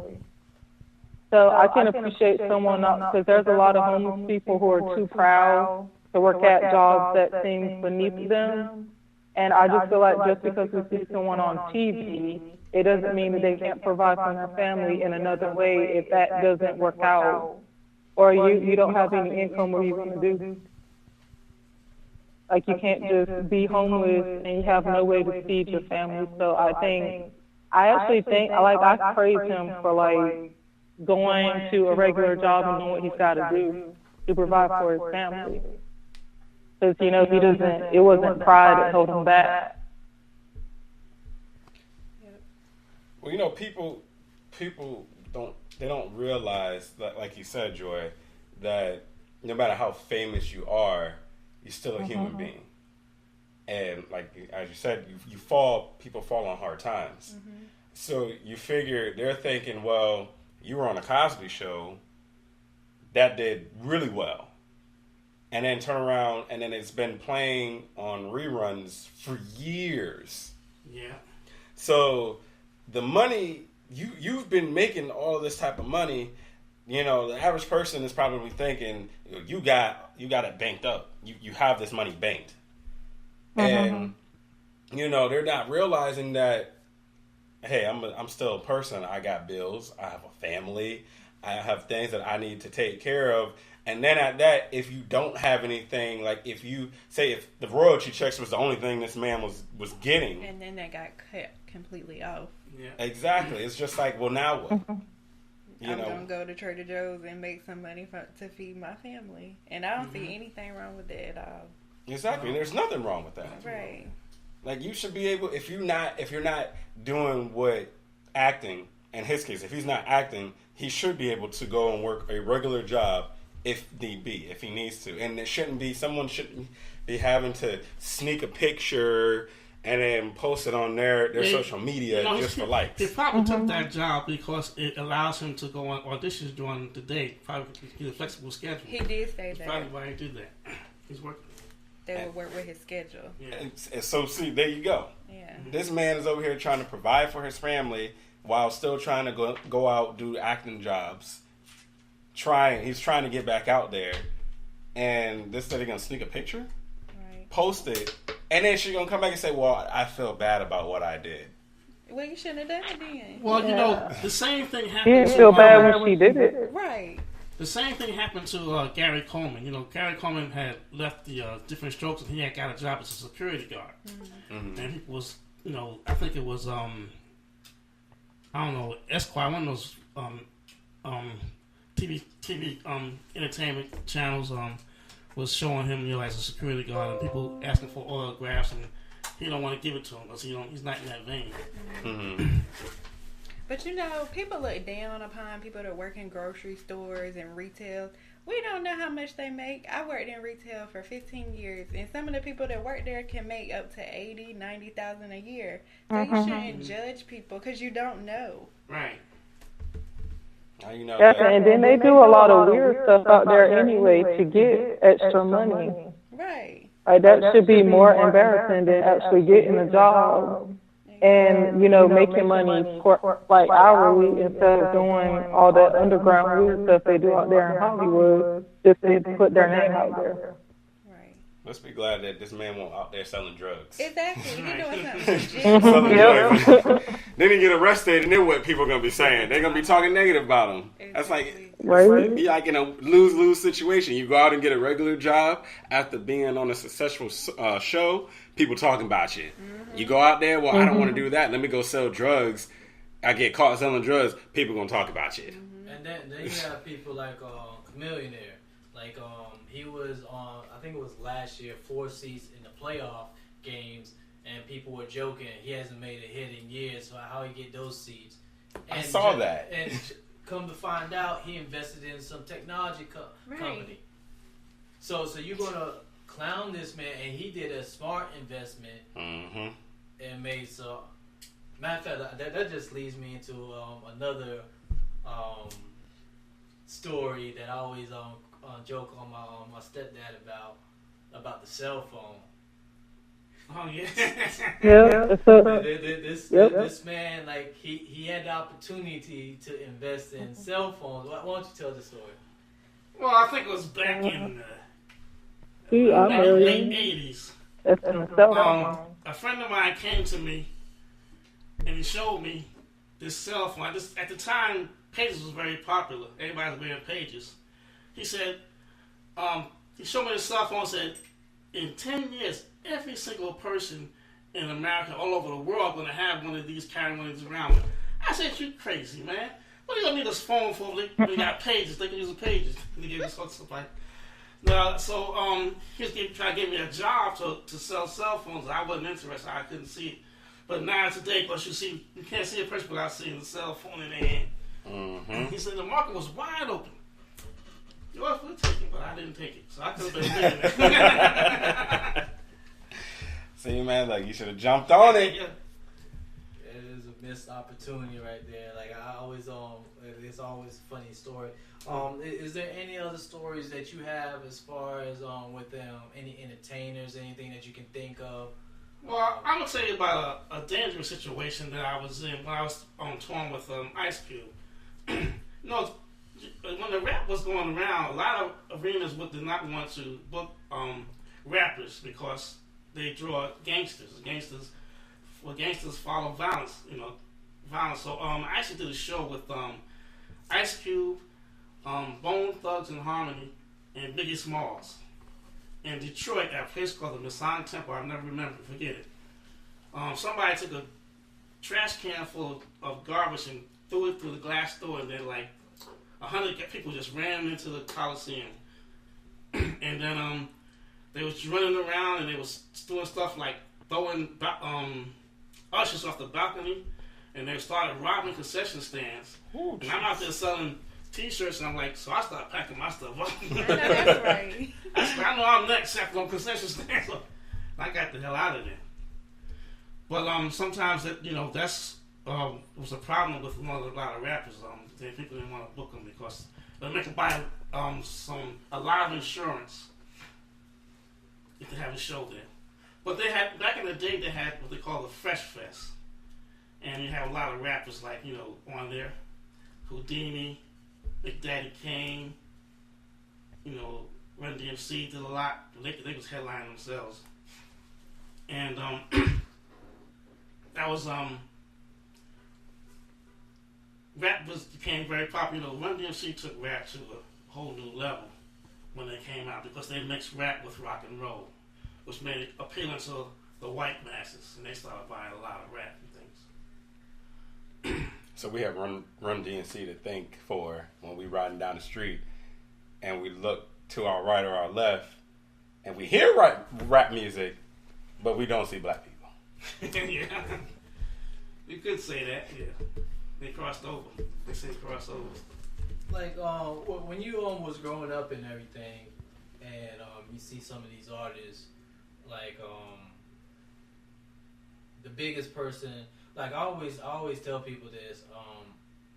Lyrically, I always feel like Nas is better than Jay-Z, but Jay-Z was a better business person. Like I respect him as far as like his growth and how he evolved to the person that he is.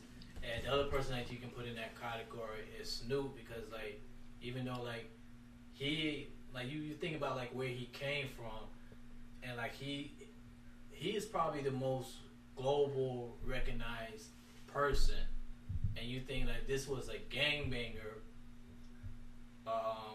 Crip from Long Beach, and now he's global.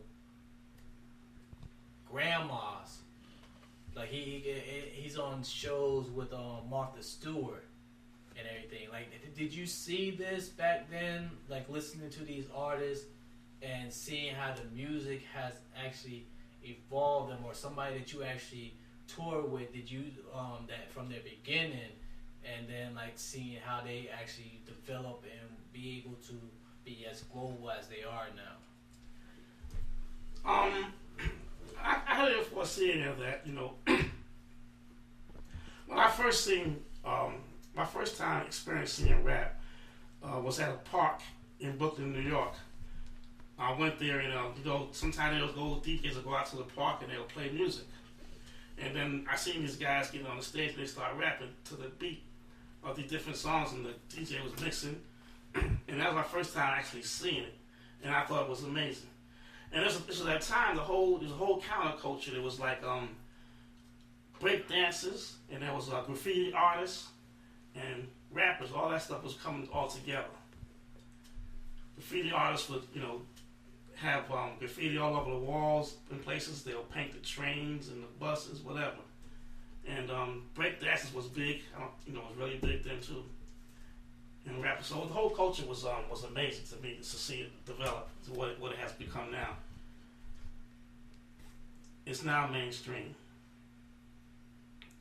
But one thing amazes me that 90% of the music that rappers use in the beginning was music that was already done before by other artists. And they call it sampling, but a lot of times, like for example, the first big rap song was Rapper's Delight. Yep, Rapper's Delight. And they used the music from Good Times. It was by Chic. And that trend has continued. Even when MC Hammer blew up, he was using the song from Rick James, Super Freak. Same thing with when Vanilla Ice came. He was using the song from, I think, by David Bowie. But most of the songs they sample, you know, other artists and things, you know, so which means they're listening to those old songs. Mm-hmm. But I respect, you know, that is how innovative, you know, it's become. A lot of the rap now, I don't listen to rap music myself, but when I do hear it, you know, I can't really connect with it. Me either. Well, I mean, a lot of this newer stuff is, you know, young kids mumble rap, blah blah blah blah blah. Don't understand. They're not rapping about anything. Right. But I'm not gonna sit here and say that, you know, some of it isn't good or at least listenable, if that's a word. But I mean, most of it is not. But I mean, it's not for our generation, right? Like, so you know, that's why a lot of it we can't connect with, because it's not for us. It's for the younger kids. You know, the 19, 18, 17 and lower. Yeah. Even some of the early 20-year-olds. Yeah. You know, because my brother's 19 years old, and I'll play Biggie, or I'll play Pac, or I'll play, you know, Ice Cube, even old Snoop. And, you know, he'll be like, what is this? I want to hear this, and put his headphones in, and he'll be listening to some stuff, and I'll be like, well, what are you listening to? And he'll play it, and I'll be like, what the heck? What? And, you know, he'll come and ask me, yo, have you heard this song by so-and-so? And I'm like, who is that? And what is up with their names? Like, they got crazy names. And exactly, like, when Tekashi 6ix9ine first came out, my little brother and my nephew, that's all they was listening to, him and Lil Yachty and all these guys, and I'm just like, and they'll come and ask me, and I'll be like, who? Huh? What? Little Pump. Yeah, like, I might be doing that a lot too. Exactly, and it's just like, you know, it's not, you know, it's not meant for us, right? You know, so I always say this, like, because like there's a lot of new music that I don't listen to either, but like when I was DJing and everything, or I would go to a club, like, it's certain settings for certain music, like you groove to it, but like those won't be music that I would drive down the street with, but like it gives a certain atmosphere vibe that you're enjoying yourself, but like outside that atmosphere, I don't want to listen to it. Yeah. So, because I feel like. Go ahead. No, go ahead. I'm listening. Oh no, I was done. Oh no, I was going to say, like the music they have now. I mean, I call it pop music because it just sounds like something you can sit down and get high to, like Post Malone and Migos. I mean, a lot of it is, though. You're right. A lot of it is. Yeah, because like in my day, we had like options. Like we had Ludacris, Nelly. I can't really remember most of the rappers, but I like Missy Elliott, and I don't think Timbaland really counted as a rapper. Like we had options like back in my day, but now I just feel like all the rap music, except Drake, because I love Drake, but everybody else, it just sounds like pop music, and I just can't get behind it. And there's like I don't know if you guys heard like Eminem's new album that I still think sucks, but he made a really good point when he like bashed rap music today, where it's not really creative. They just like they're just sitting there just naming stuff and thinking it's flowing and rhyming, but it's not. I think it sucks. Yeah. I mean, it does. I think a lot of it is, as you said, to go back to what you were saying about how a lot of it is music you can sit down and get high to. A lot of it is because they're glorifying doing drugs. I think they're on drugs when they're making the song. In this time, in this day and age, it's like, back, when Ludacris and DMX and everybody else, when they were rapping about drugs, they weren't rapping about actually doing it. Right. They didn't glorify doing drugs. If anything, they were more, on the business side of it, we're going to go sell it. Which, I mean, if you look at both of them are bad, but you'd rather want to be selling it than doing it. Yeah. That's crazy because I listened to an interview because I listened to Nori's Breakfast Champ, and he was interviewing Ja Rule, and Ja Rule said that he made his best music while on X.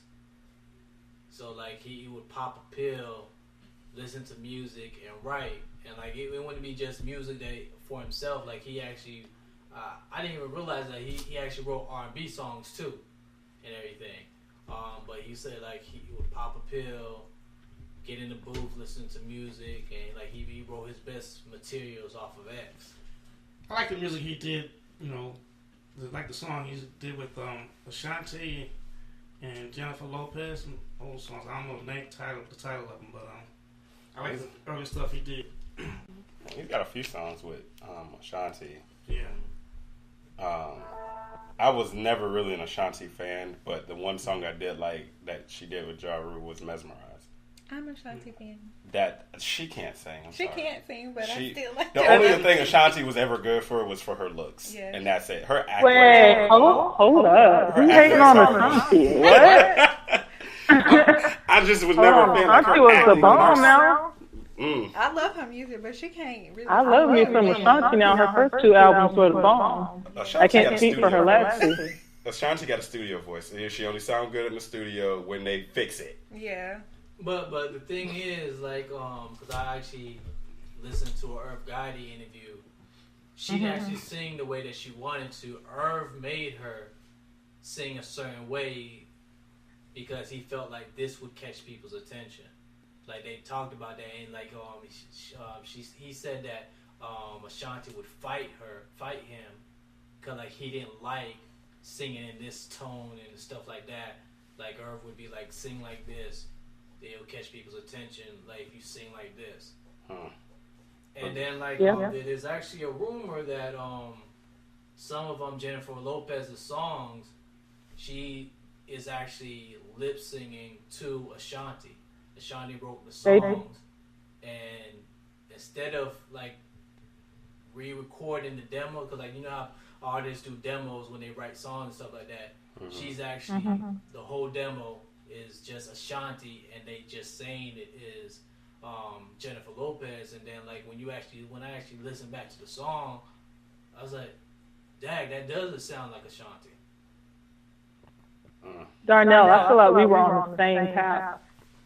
Because I did it. I think it's ain't that funny. I think that's the song. It was. I know it's track. I think it's both tracks with Ja Rule with Jennifer Lopez is actually Ashanti. Yeah, J-Lo did the same thing with A. Marie too for Get Right.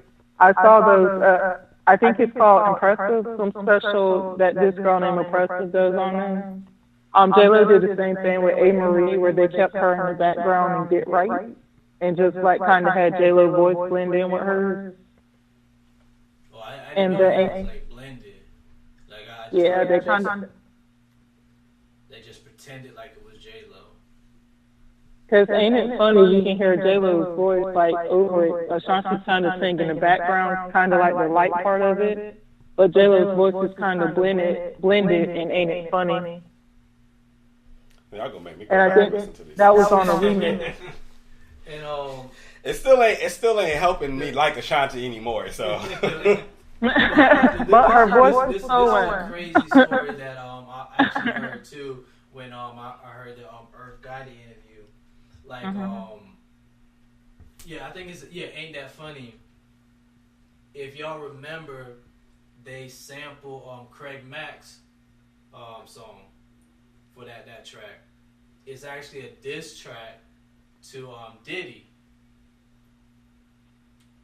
Like J-Lo was talking about Diddy on that track. Irv Gotti had to get the clearance for that track from Diddy. Like he played the Diddy didn't like it because he knew it was about him. Like Ja Rule going after him and J-Lo going after him. But the thing about it is, at the end of the day, even though it's a diss track to Diddy actually making money off that song because it's his sample. That's how Irv got him to clear the sample, to remind him that he's going to be making money off the track. Money talks. I know that's right. I'd have been like, "Oh, y'all want to talk about me on my song? Yeah. That's fine. I'm getting paid. paid. Yes." Wait, you talking about the Ashanti part? Ain't that funny? Like that song was basically a track about J-Lo talking about Diddy, and Ja Rule was actually dissing Diddy on there too. Okay, gotcha. So they're saying the song was about P. Diddy? Yeah, but he still made money off that track because it was his sample. They used his beat. I was going to touch part on the Ashanti and Irv Gotti part. Say that again? Where Irv Gotti told Ashanti a certain way she should sing to get her out there. Yeah, I'm trying to, cause there's a lot of podcasts that I listen to. I'm trying to remember if it was on Breakfast Champs or if it was Rap Radar. It's one of those two that he had an interview and he actually spoke about that and how Ashanti they fought all the time in the studio and that's how their relationship got bad and everything because she felt like Irv was too controlling and stuff like that.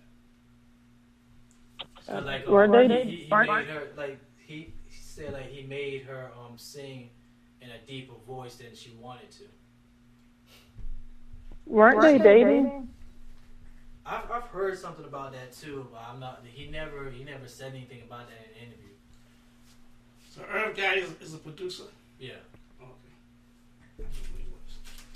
Yeah, he was one of the main people involved in the whole Murder Inc. blow up.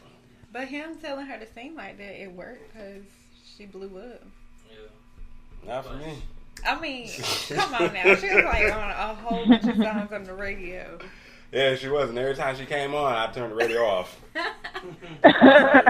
Hater. I'm not listening to this.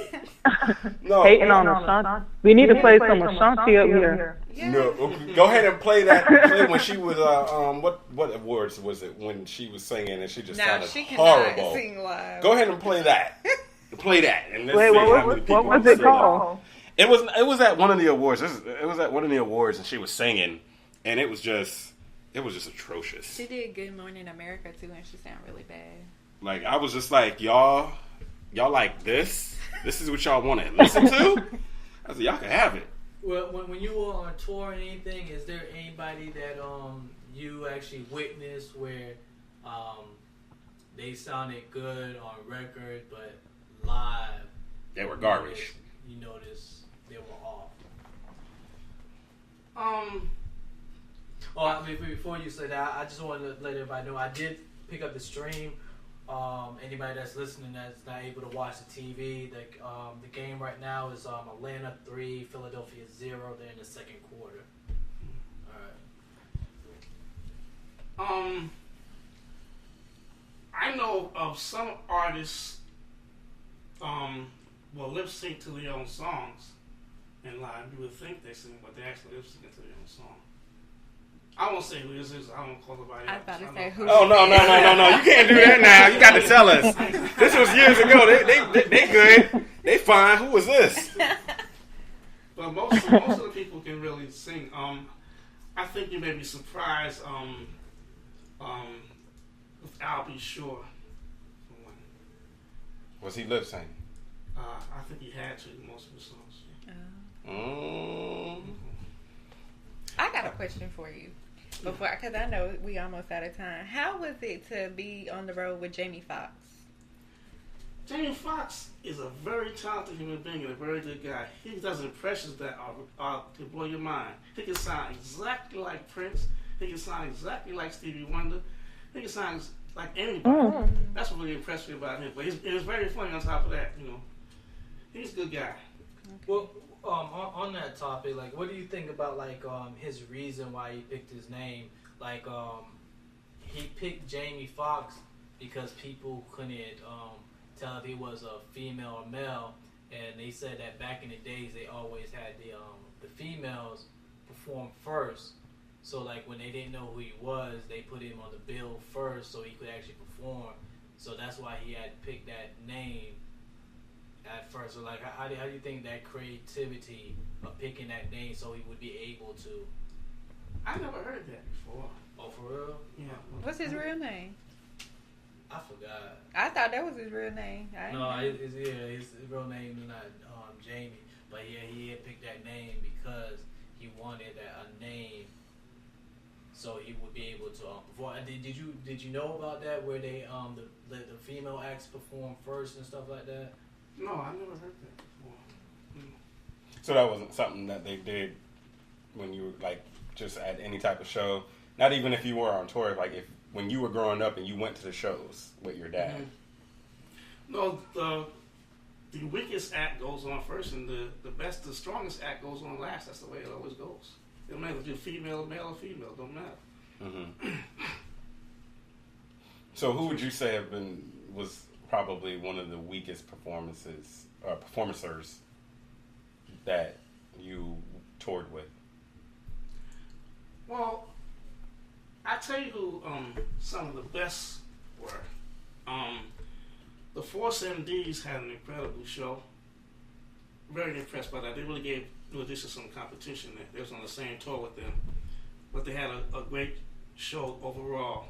And also all the bands like I talked about earlier, Earth, Wind & Fire, they had a bass player who actually would levitate in the air. Don't know how he did it. They used to do stuff like, like say coming out of the pyramids with all the smoke in it. It's very theatrical. But everybody is the greatest performer ever you ever see on stage is James Brown. I was going to ask you if you ever saw him. That's the greatest performer you're ever going to see. Did you ever work with him?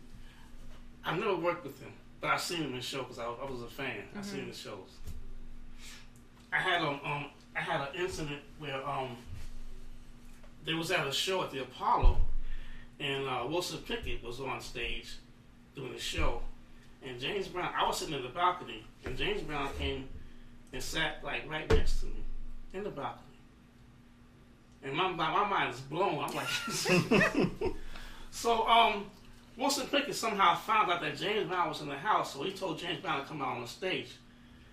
And James Brown was like, no. And then the crowd started saying, yeah, well, come on, James, come on down. So James Brown got there on the stage with Wilson Pickett.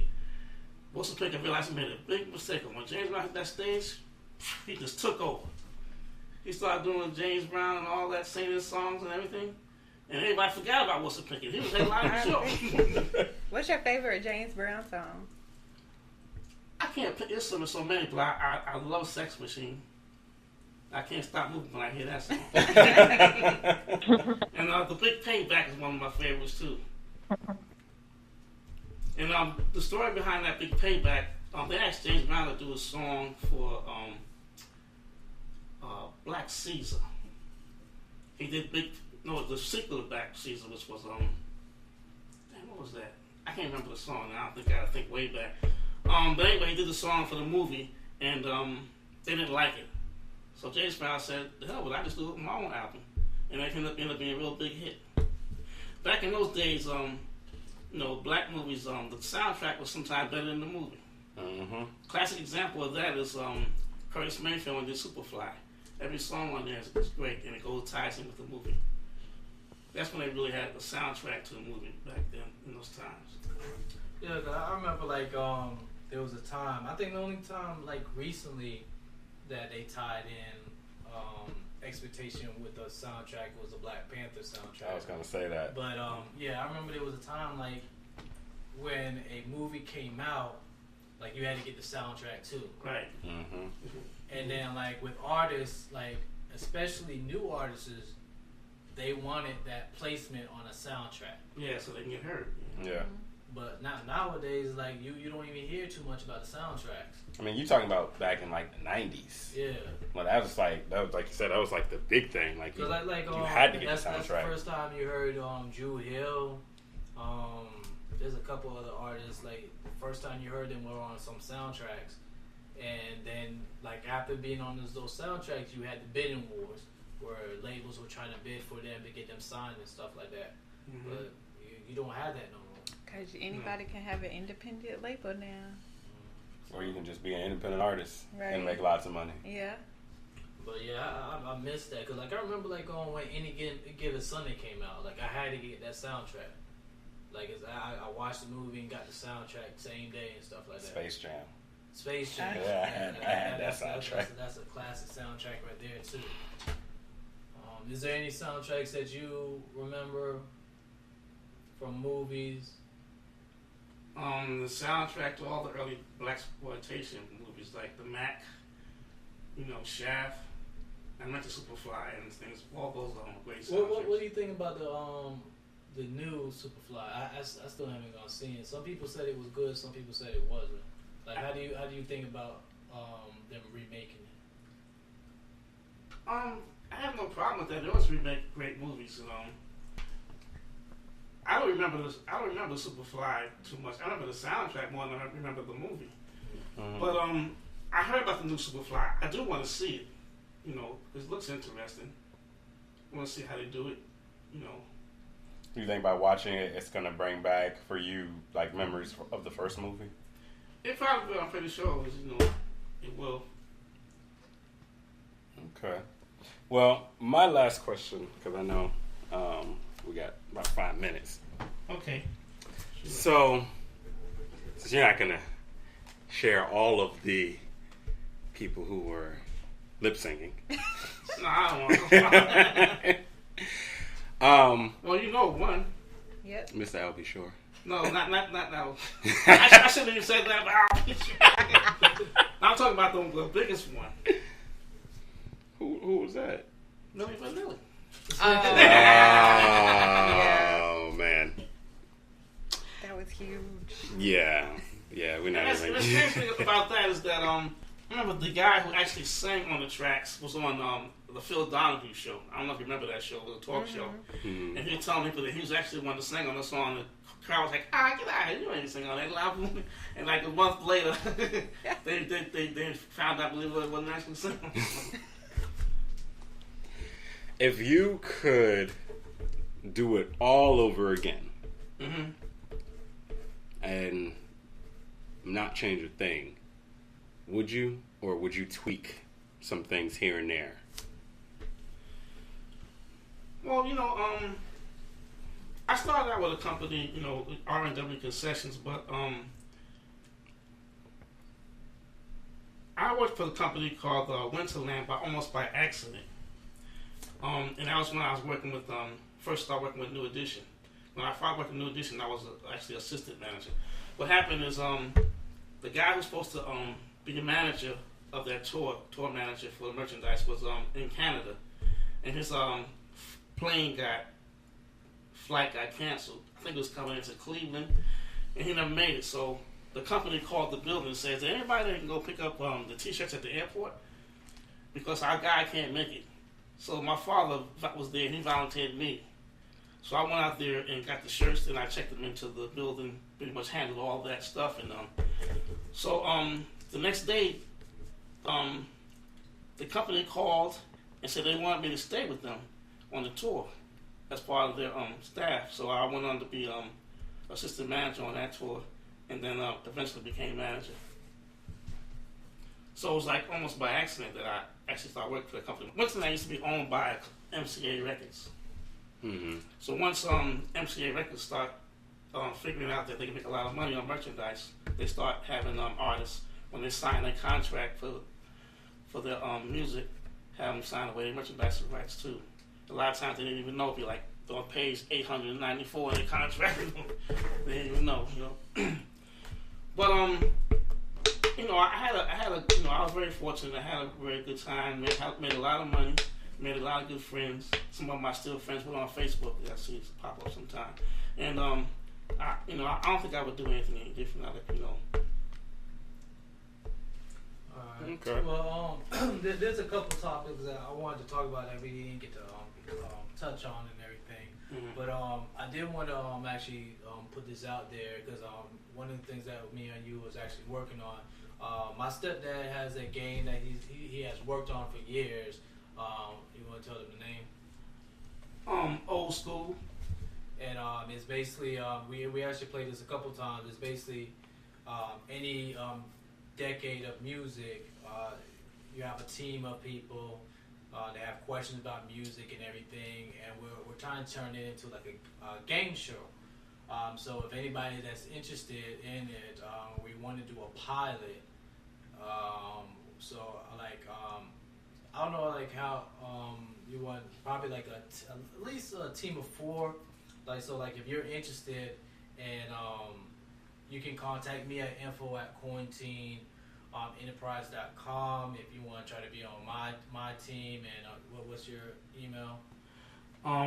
house.tagnyc@gmail.com. So we're going to try to do at least one show. If you're really into music, you think you know your music, any type of decade or anything, I believe it ranged from the 60s to current and everything. Yeah, it goes from 1950 up to 2010. Oh, okay. 1950 to 2010.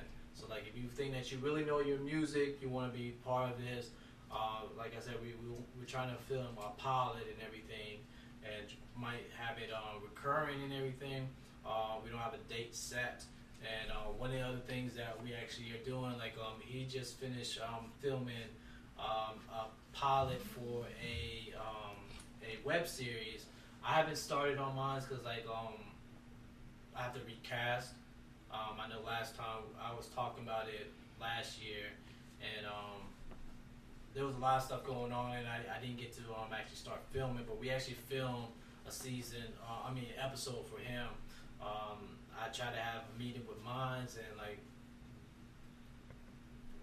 one of the main characters, like I haven't got in contact with him, and the other one got pregnant, and then a lot of people just haven't got. So like there's going to be an opportunity for that. So be on the lookout for that. I'm whenever I say that I'm going to do casting and everything. If you're interested in that, just hit me up at info@quarantineenterprise.com. Just go out and everything. I'm gonna allow everybody to give out their socials, not Social Security, but their social media. And to so far, we're gonna have fan page soon because like we're gonna have contests to see exactly who gets the most love. And I know I'm kind of ahead right now with my likes, but we're gonna do social media pages for everybody. So like if you have a co-host that you like and everything, you can like their page. Why don't you guys give out your social medias and everything? All right, well, let our guest go first. Facebook? Well, that's all he has is Facebook. That's Facebook. Brian Davis on Facebook. All right. Angela Ramsey on Facebook and Pretty Hurts 1984 on Instagram. Joy? I don't know. At Joy D. All right, and for me, King Cancer _1914, Snapchat, Instagram, Twitter, and Brian McClain on Facebook. All right, and with me it's ill_Mackenzie on all platforms. You also can follow us, the Quarantine Radio on Instagram. On Instagram, I think it's Quarantine Radio, all one word. On Twitter, it's Quarantine_Radio, or it might be flip-flop. I got to double check. I know that one I couldn't do the underscore. And go to, you can look up the main page of like the umbrella company, Quarantine Enterprise on Facebook, facebook.com/Quarantine Enterprise. And that's probably like the main, you can find anything, or just go to quarantineenterprise.com. It has everything on there as well. Also on both, all three, Brian, Angela, and Joy do music reviews as well. I know a couple of people asked me about the music reviews. If you actually follow me, I said that I was going to do free music reviews up until the show. So anybody that wants a music review by any of our bloggers or anything, you can go to quarantineenterprise.com, go to service, and there's a drop down where you can actually pay to actually submit your music, pick whoever you want to actually review your music. We try to do like a week turnaround time to actually have your music posted up with a review. And then you can also have it, because I've been meaning to actually talk about the ones that I did review on the show. I'm most likely probably do that next week. But you also have your music review on the podcast as well.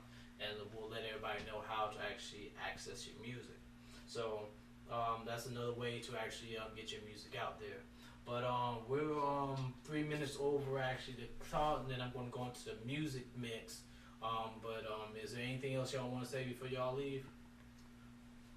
I'm out. Go ahead, Mr. Bruno. Okay, I was just gonna say, if you guys like rap music, my brother does have a group. It's called Bugatti Heat. I don't particularly like rap music, but it sounds pretty good to me. So you should check them out on Facebook. It's called Bugatti Heat. Alright. Any last words, Joy? She like, no. Sorry.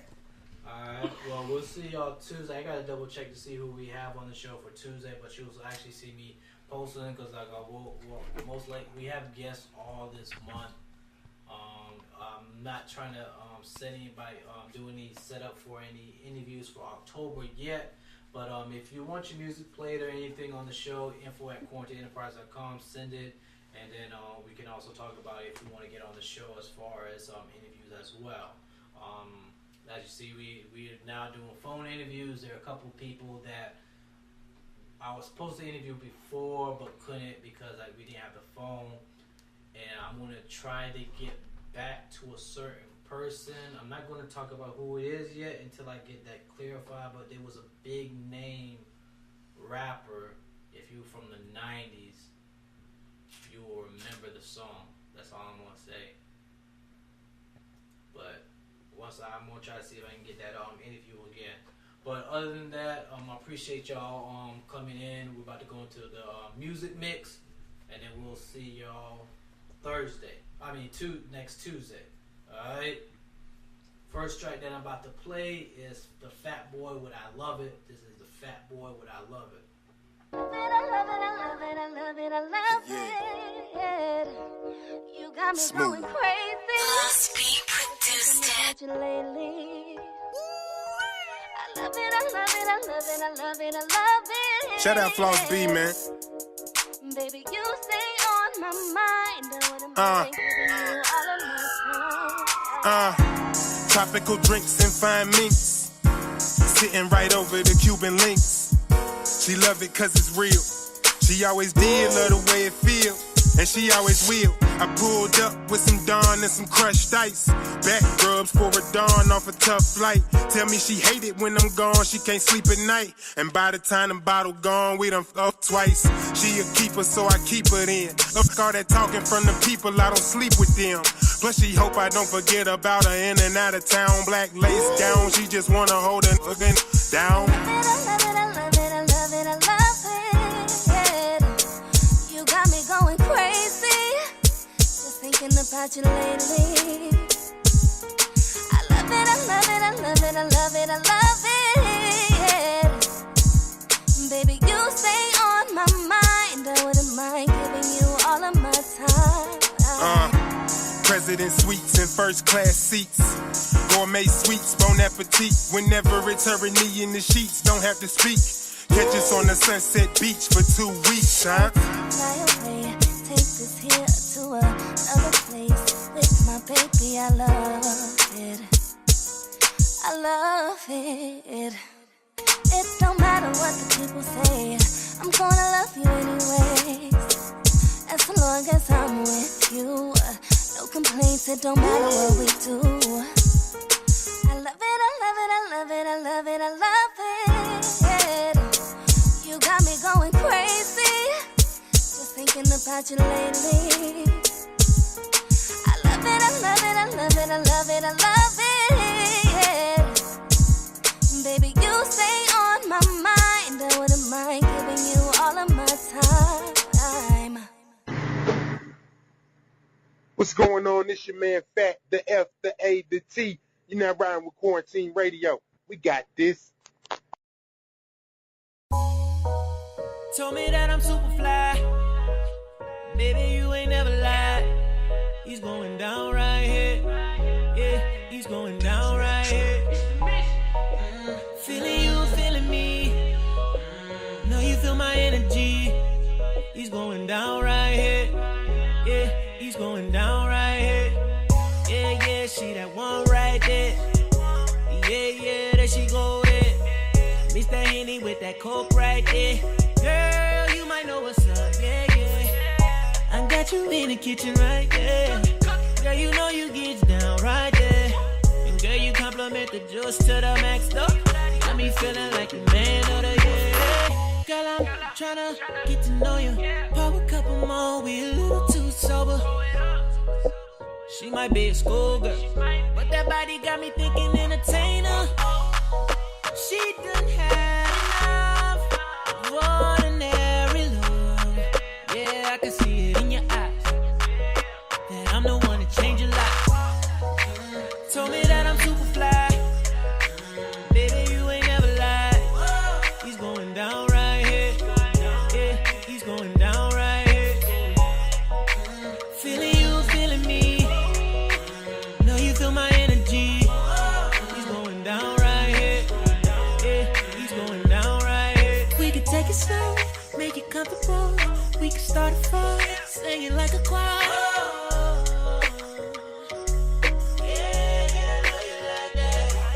Take you on a ride, got him certified. I can take you high for a second time.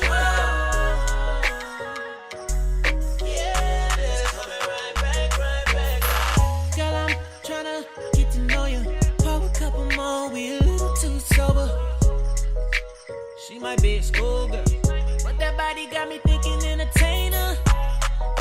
She done had enough of ordinary love. Yeah, I can see it in your eyes that I'm the one to change your life. Told me that I'm super fly. Baby, you ain't never lied. He's going down right here. Yeah, he's going down right here. Feeling you, feeling me.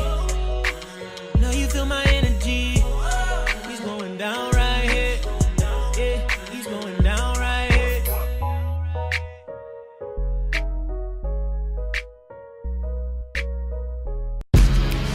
Yeah, venomous, federal, you know. Sometimes I be on the love trail. Just let me talk to you for a second. Listen. Yeah. We used to say it's us against the world. Fell in love way before I was your girl. Combos on the Skype, talking late night. Kiss you like I mean it when we out on date night. You my little vixen, what you like to say? Kinda shy till I'm showing off that negligee. I cried for you every time you had to walk away. I tried harder even when you said you couldn't stay. Close my eyes, now we laying on the beach. Lotion on my thighs, hands on my peach. I'm the student, man, I love it when you teach. Even when I travel, I ain't never out of reach. Kept it classy, but my mind in the gutter. Matching furs, matching kicks in the summer. Love it when you tell me that no one can come above her. A diamond in the rough when she shines like no other, yeah. Baby, where you wanna go? Tell me. Anywhere, just let me know. We'll go far away from here. We'll make everything alright. Baby, where you wanna go? Tell me. Anywhere, just let me know. We'll go far away from here. Far away. We'll make everything alright. You always used to say I was your goddess. I don't share much, but I kept it honest. Kept me smooth in the water, so I'm polished. I ain't never stressed, cause you kept me well acknowledged. Was thicker than the thieves in the night. More than just your hand, played your left and your right. Living like a movie where we flying through the night. Fresh out the gate, chicks is rude out of spite. And I ain't even noticing the bras. I'm snapping passports, collecting my awards. Busy trying to make my ends and open doors. Texting from my show when I'm out of all these tours. I never seem to think that it would end. Signals getting crossed, now he mad at me again. No matter what, I just hope you comprehend. Daydreaming on this flight, wish that I was home again. Come on. Baby, where you wanna go? Tell me. Anywhere, just let me know. We'll go far away from here. We'll make everything alright? Baby, where you wanna? Baby, where you wanna go? Tell me. Anywhere, just let me know. We'll go far away from here. We'll make everything alright.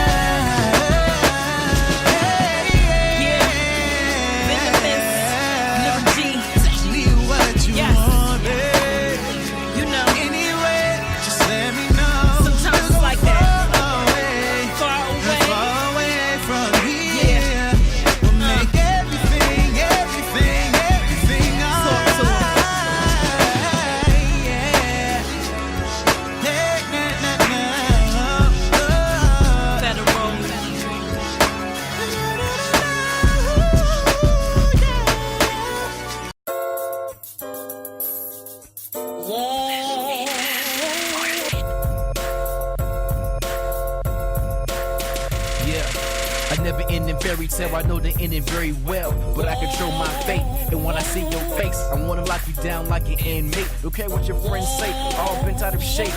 We can make it last, we can make it last. Forget about your exes, we can leave them in the past. Looking at your body like I'm working on a task. You $1 billion cash, I just throw it in the bag. Whatever you want, haters hate, but we can do whatever we want.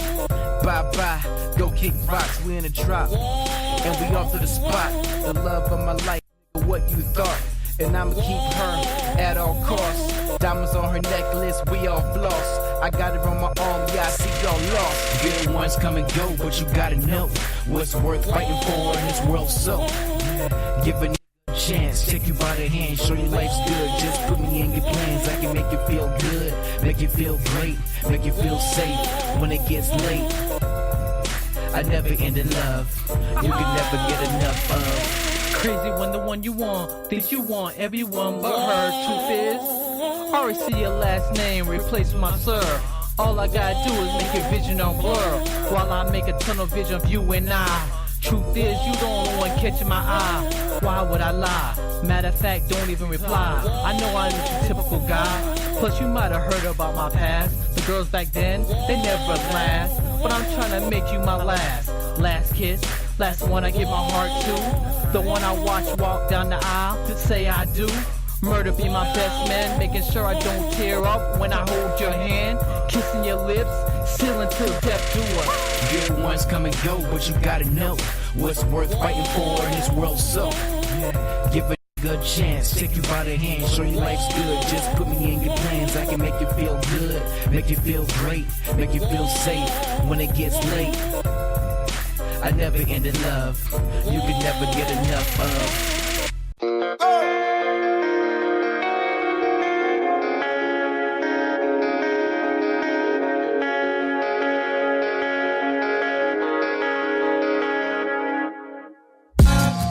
I don't got no cape on my shoulders, but if you give me a chance, I can show you something extraordinary that no other man has ever done for you. I help you understand. See, my disguise is a 9 to 5, and I do something so amazing I ain't gotta fly. Forget an S on my chest, I'll make you say I'm better than the rest. Because it's like I leave buildings in a single bag, and my love will never bring you down. Guarantee it's what you need, but somehow you got me weak and weak. It's like you got a power over me. Make me wanna get down on my knees. You made me wanna break up to make up, and you're the kryptonite I run to every night. It's like you got a power over me. Make me wanna get down on my knees. You made me wanna break up to make up, and you're the kryptonite I run to every night. You made me wanna sing. Now I know you know I'm the best around, and when we make love, you bring my defenses down. That's extraordinary that no other girl could ever do to me. So in other words, you don't ride around with no black mask. I'd call you super, but I think that you surpassed that. Your secret's safe with me, don't ever guess. So go ahead, throw that S on your chest. Because it's like you leave buildings in a single bed, and your love will never bring me down. I see it's what I need. That's why you got me weak in the knees. It's like you got a power over me. Make me wanna get down on my knees. You make me wanna break up to make up. And you're the kryptonite I run to every night. It's like you got a power over me. Make me wanna get down on my knees. You make me wanna break up to make up. And you're the kryptonite I run to every night. Make me wanna. If you feel what I'm talking about, put your hands together. Just clap, clap with me. If you got that great love that'll last forever, just clap, clap with me. If you know like I know, let it be known. Hold that love close to you and never let it go. Ladies, look into the eyes of your lover, and fellas, sing along if you let. It's like you got a power over me.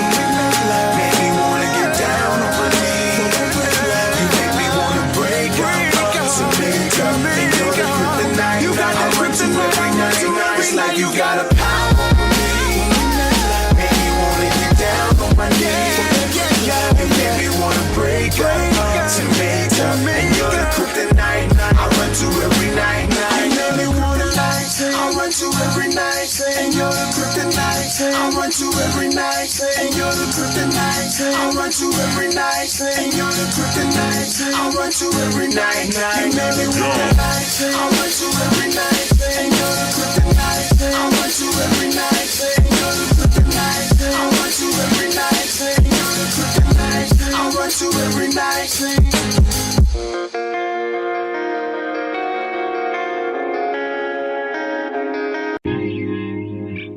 You jump inside my ride. You gon' roll this while my hands resting on your thighs. You so fine. Oh, and I know you mine.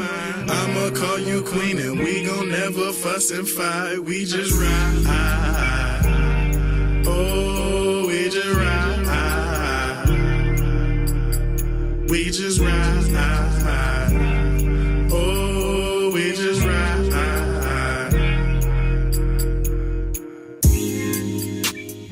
Pull up in my caddy, it's that Eldorado body. I got this from my granddaddy, rest in peace. Cause girl, you're fresh to death inside. The outfit in your body's tight. I see you wore them shoes I like. What you wanna do tonight? This town is all for you tonight. Point the way, I'll start the drive from countryside to countryside. Oh, I can drive us straight into this candlelight. The sunset is our destination. I won't even stop at lights. Everything we do feels so good. I've been really thinking that we should hold on to that love of my childhood. From the puppy love to us having cubs, I've been feeling like I don't have enough, or we don't ever really get to speak enough. But we can jump inside my ride. You gon' roll this while my hands resting on your thighs. You so fine. Oh, and I know you mine. I'ma call you queen and we gon' never fuss and fight. We just ride. Oh, we just ride. We just ride. Oh, we just ride.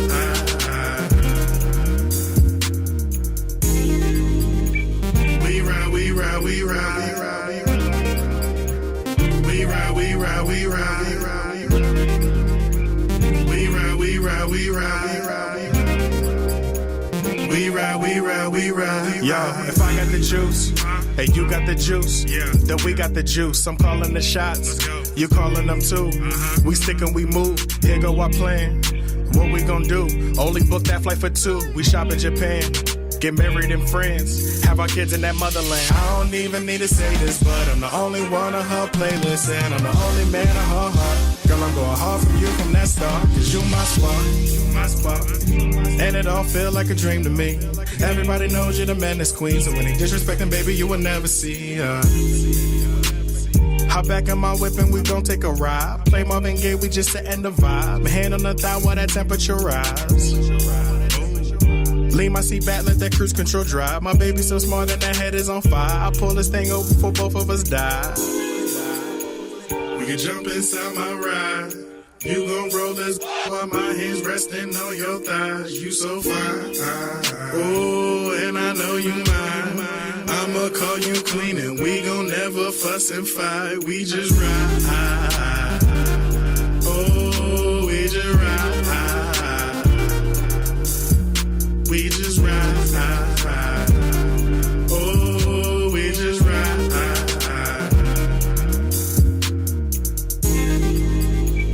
We ride. We ride. We ride. We ride. We ride. We ride. We ride. We ride. We ride. We ride. We ride. We ride.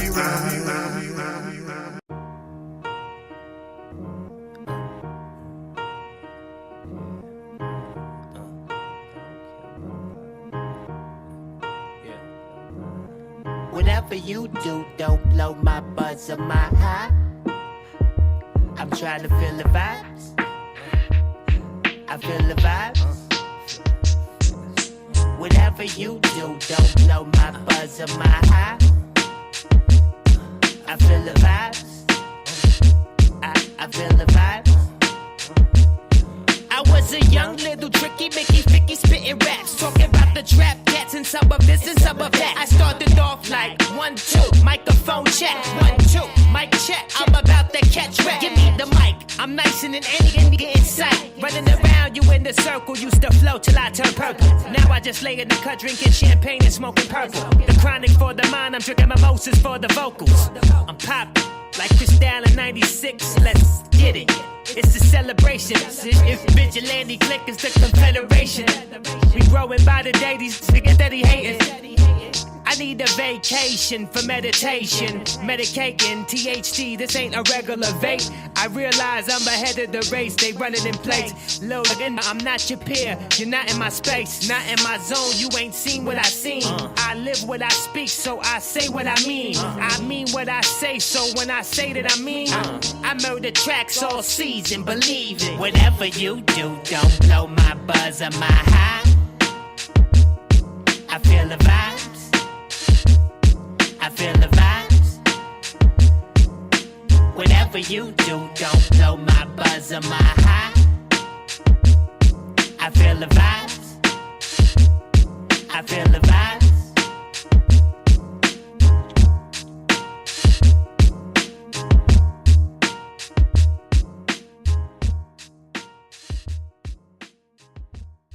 One thing for sure, as this world turns, and someone spit it hotter than 3rd-degree burns. Switch my styles up like wigs and arms. Run up in the world like super sperm. Listen, it's Paz K and Mr. Cheeks on the bang out. But not the bang where you wanna pull the thing out. You know the thing where the ladies yell your name out. We suited up, but so what? Pull the chain out. Celebrating by killer in the system. He can't play, he ain't paid, well dismiss him. See, my security is here in the holster. Stay blowing trees, getting cheese, I'm supposed to. Funny how we body men is no effort needed. And yo, there's nothing to see here. Beat it with some classic men, brand new, do it. If this make music, it's nothing to it. See? Keep it ghetto, smooth, I'm a grown up. Let them learn something and then turn my microphone up. They're gonna think that we get it in for fun. Man, I've been eating like this from fucking day one, man. Make it happen, make it happen, make it happen. Make it happen, make it happen, make it happen. Make it happen, make it happen, make it happen. Now my name's in every mountain, the hood like gold teeth. Make it happen, make it happen, make it happen. Make it happen, make it happen, make it happen. Make it happen, make it happen, make it happen. Now my name's in every mountain, the hood like gold teeth. I'm a lyrical athlete, now that's deep. I'ma turn this upside down like how a bat sleep. Catch you off guard like old beef. Now my name's in every mountain, the hood like gold teeth. Gold teeth, gold teeth. Now my name's in every mountain, the hood like gold teeth. Now you can ask Tony if I still got the touch. I'm the only one left who still can do it in the clutch. Serve you fucking baskets in the tux. Hit a block in your hood, faster than a hooker for us. You should've felt it in your guts. I knew this was coming, y'all. You see, I felt it in my nuts. So I had to snap like Hut. I told you this time around, cheeks, we ain't fucking with these mutts. And we ain't fucking with these sluts. And if they talking about chips, these bitches must be talking about some us. Cause baby, I'm pimping deluxe. I'ma take them back to school days and have them all gone in the back. Yeah. Make it happen, make it happen, make it happen. Make it happen, make it happen, make it happen. Make it happen, make it happen, make it happen.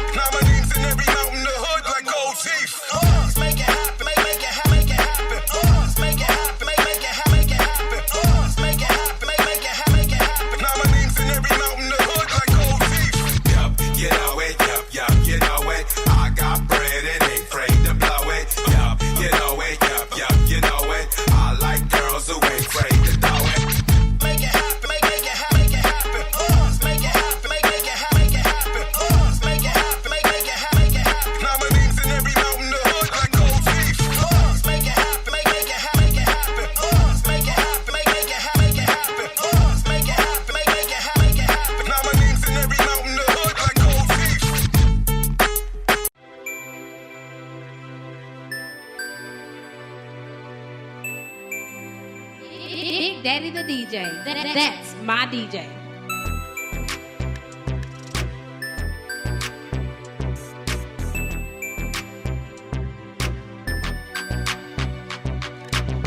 Lights down, TV off, clothes off, but leave your panties on. Let's sip a little bit and unwind.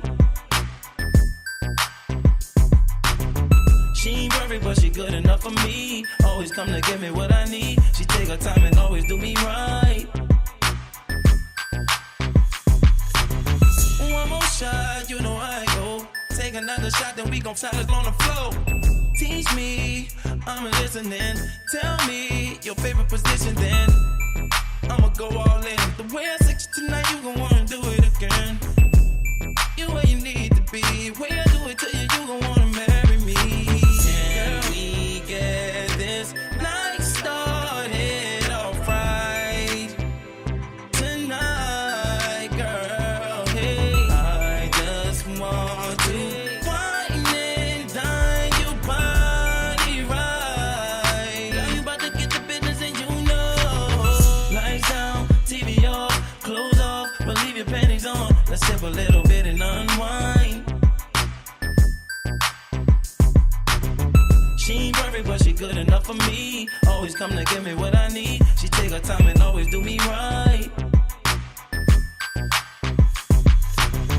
Baby, I ain't in a rush. Girl, we can get geeky, I could keep it on the hush. Baby, you know just what I want. You know just how I like it and just how to turn me on. Sexy, you know how I like it. Girl, you know you made me wanna bite it. In your body, you know that it's banging. Girl, you know you better not leave me hanging. Baby, can we get this night started off right tonight, girl? Hey, I just want to wine and dine your body right. Girl, you about to get the business and you know. Lights down, TV off, clothes off, but leave your panties on. Let's sip a little bit and unwind. Sip and unwind, baby. She ain't perfect, but she good enough for me. Always come to give me what I need. She take her time and always do me right. You perfect enough for me, girl. Lights down, TV off, clothes off, but leave your panties on. Let's sip a little bit and unwind. She ain't perfect, but she good enough for me. Always come to give me what I need. She take her time and always do me right.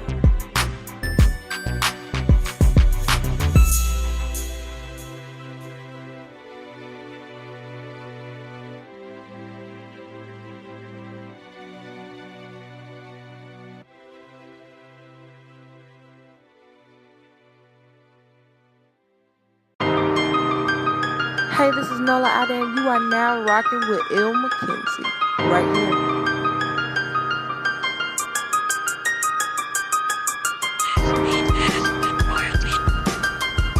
Yo, what up, world? It's your man 504 Detroit. You already know every Tuesday and every Thursday I'm tuned in to the hottest radio station across the land, Quarantine Radio. So they push it down and they play all the hottest new music. Let's get it.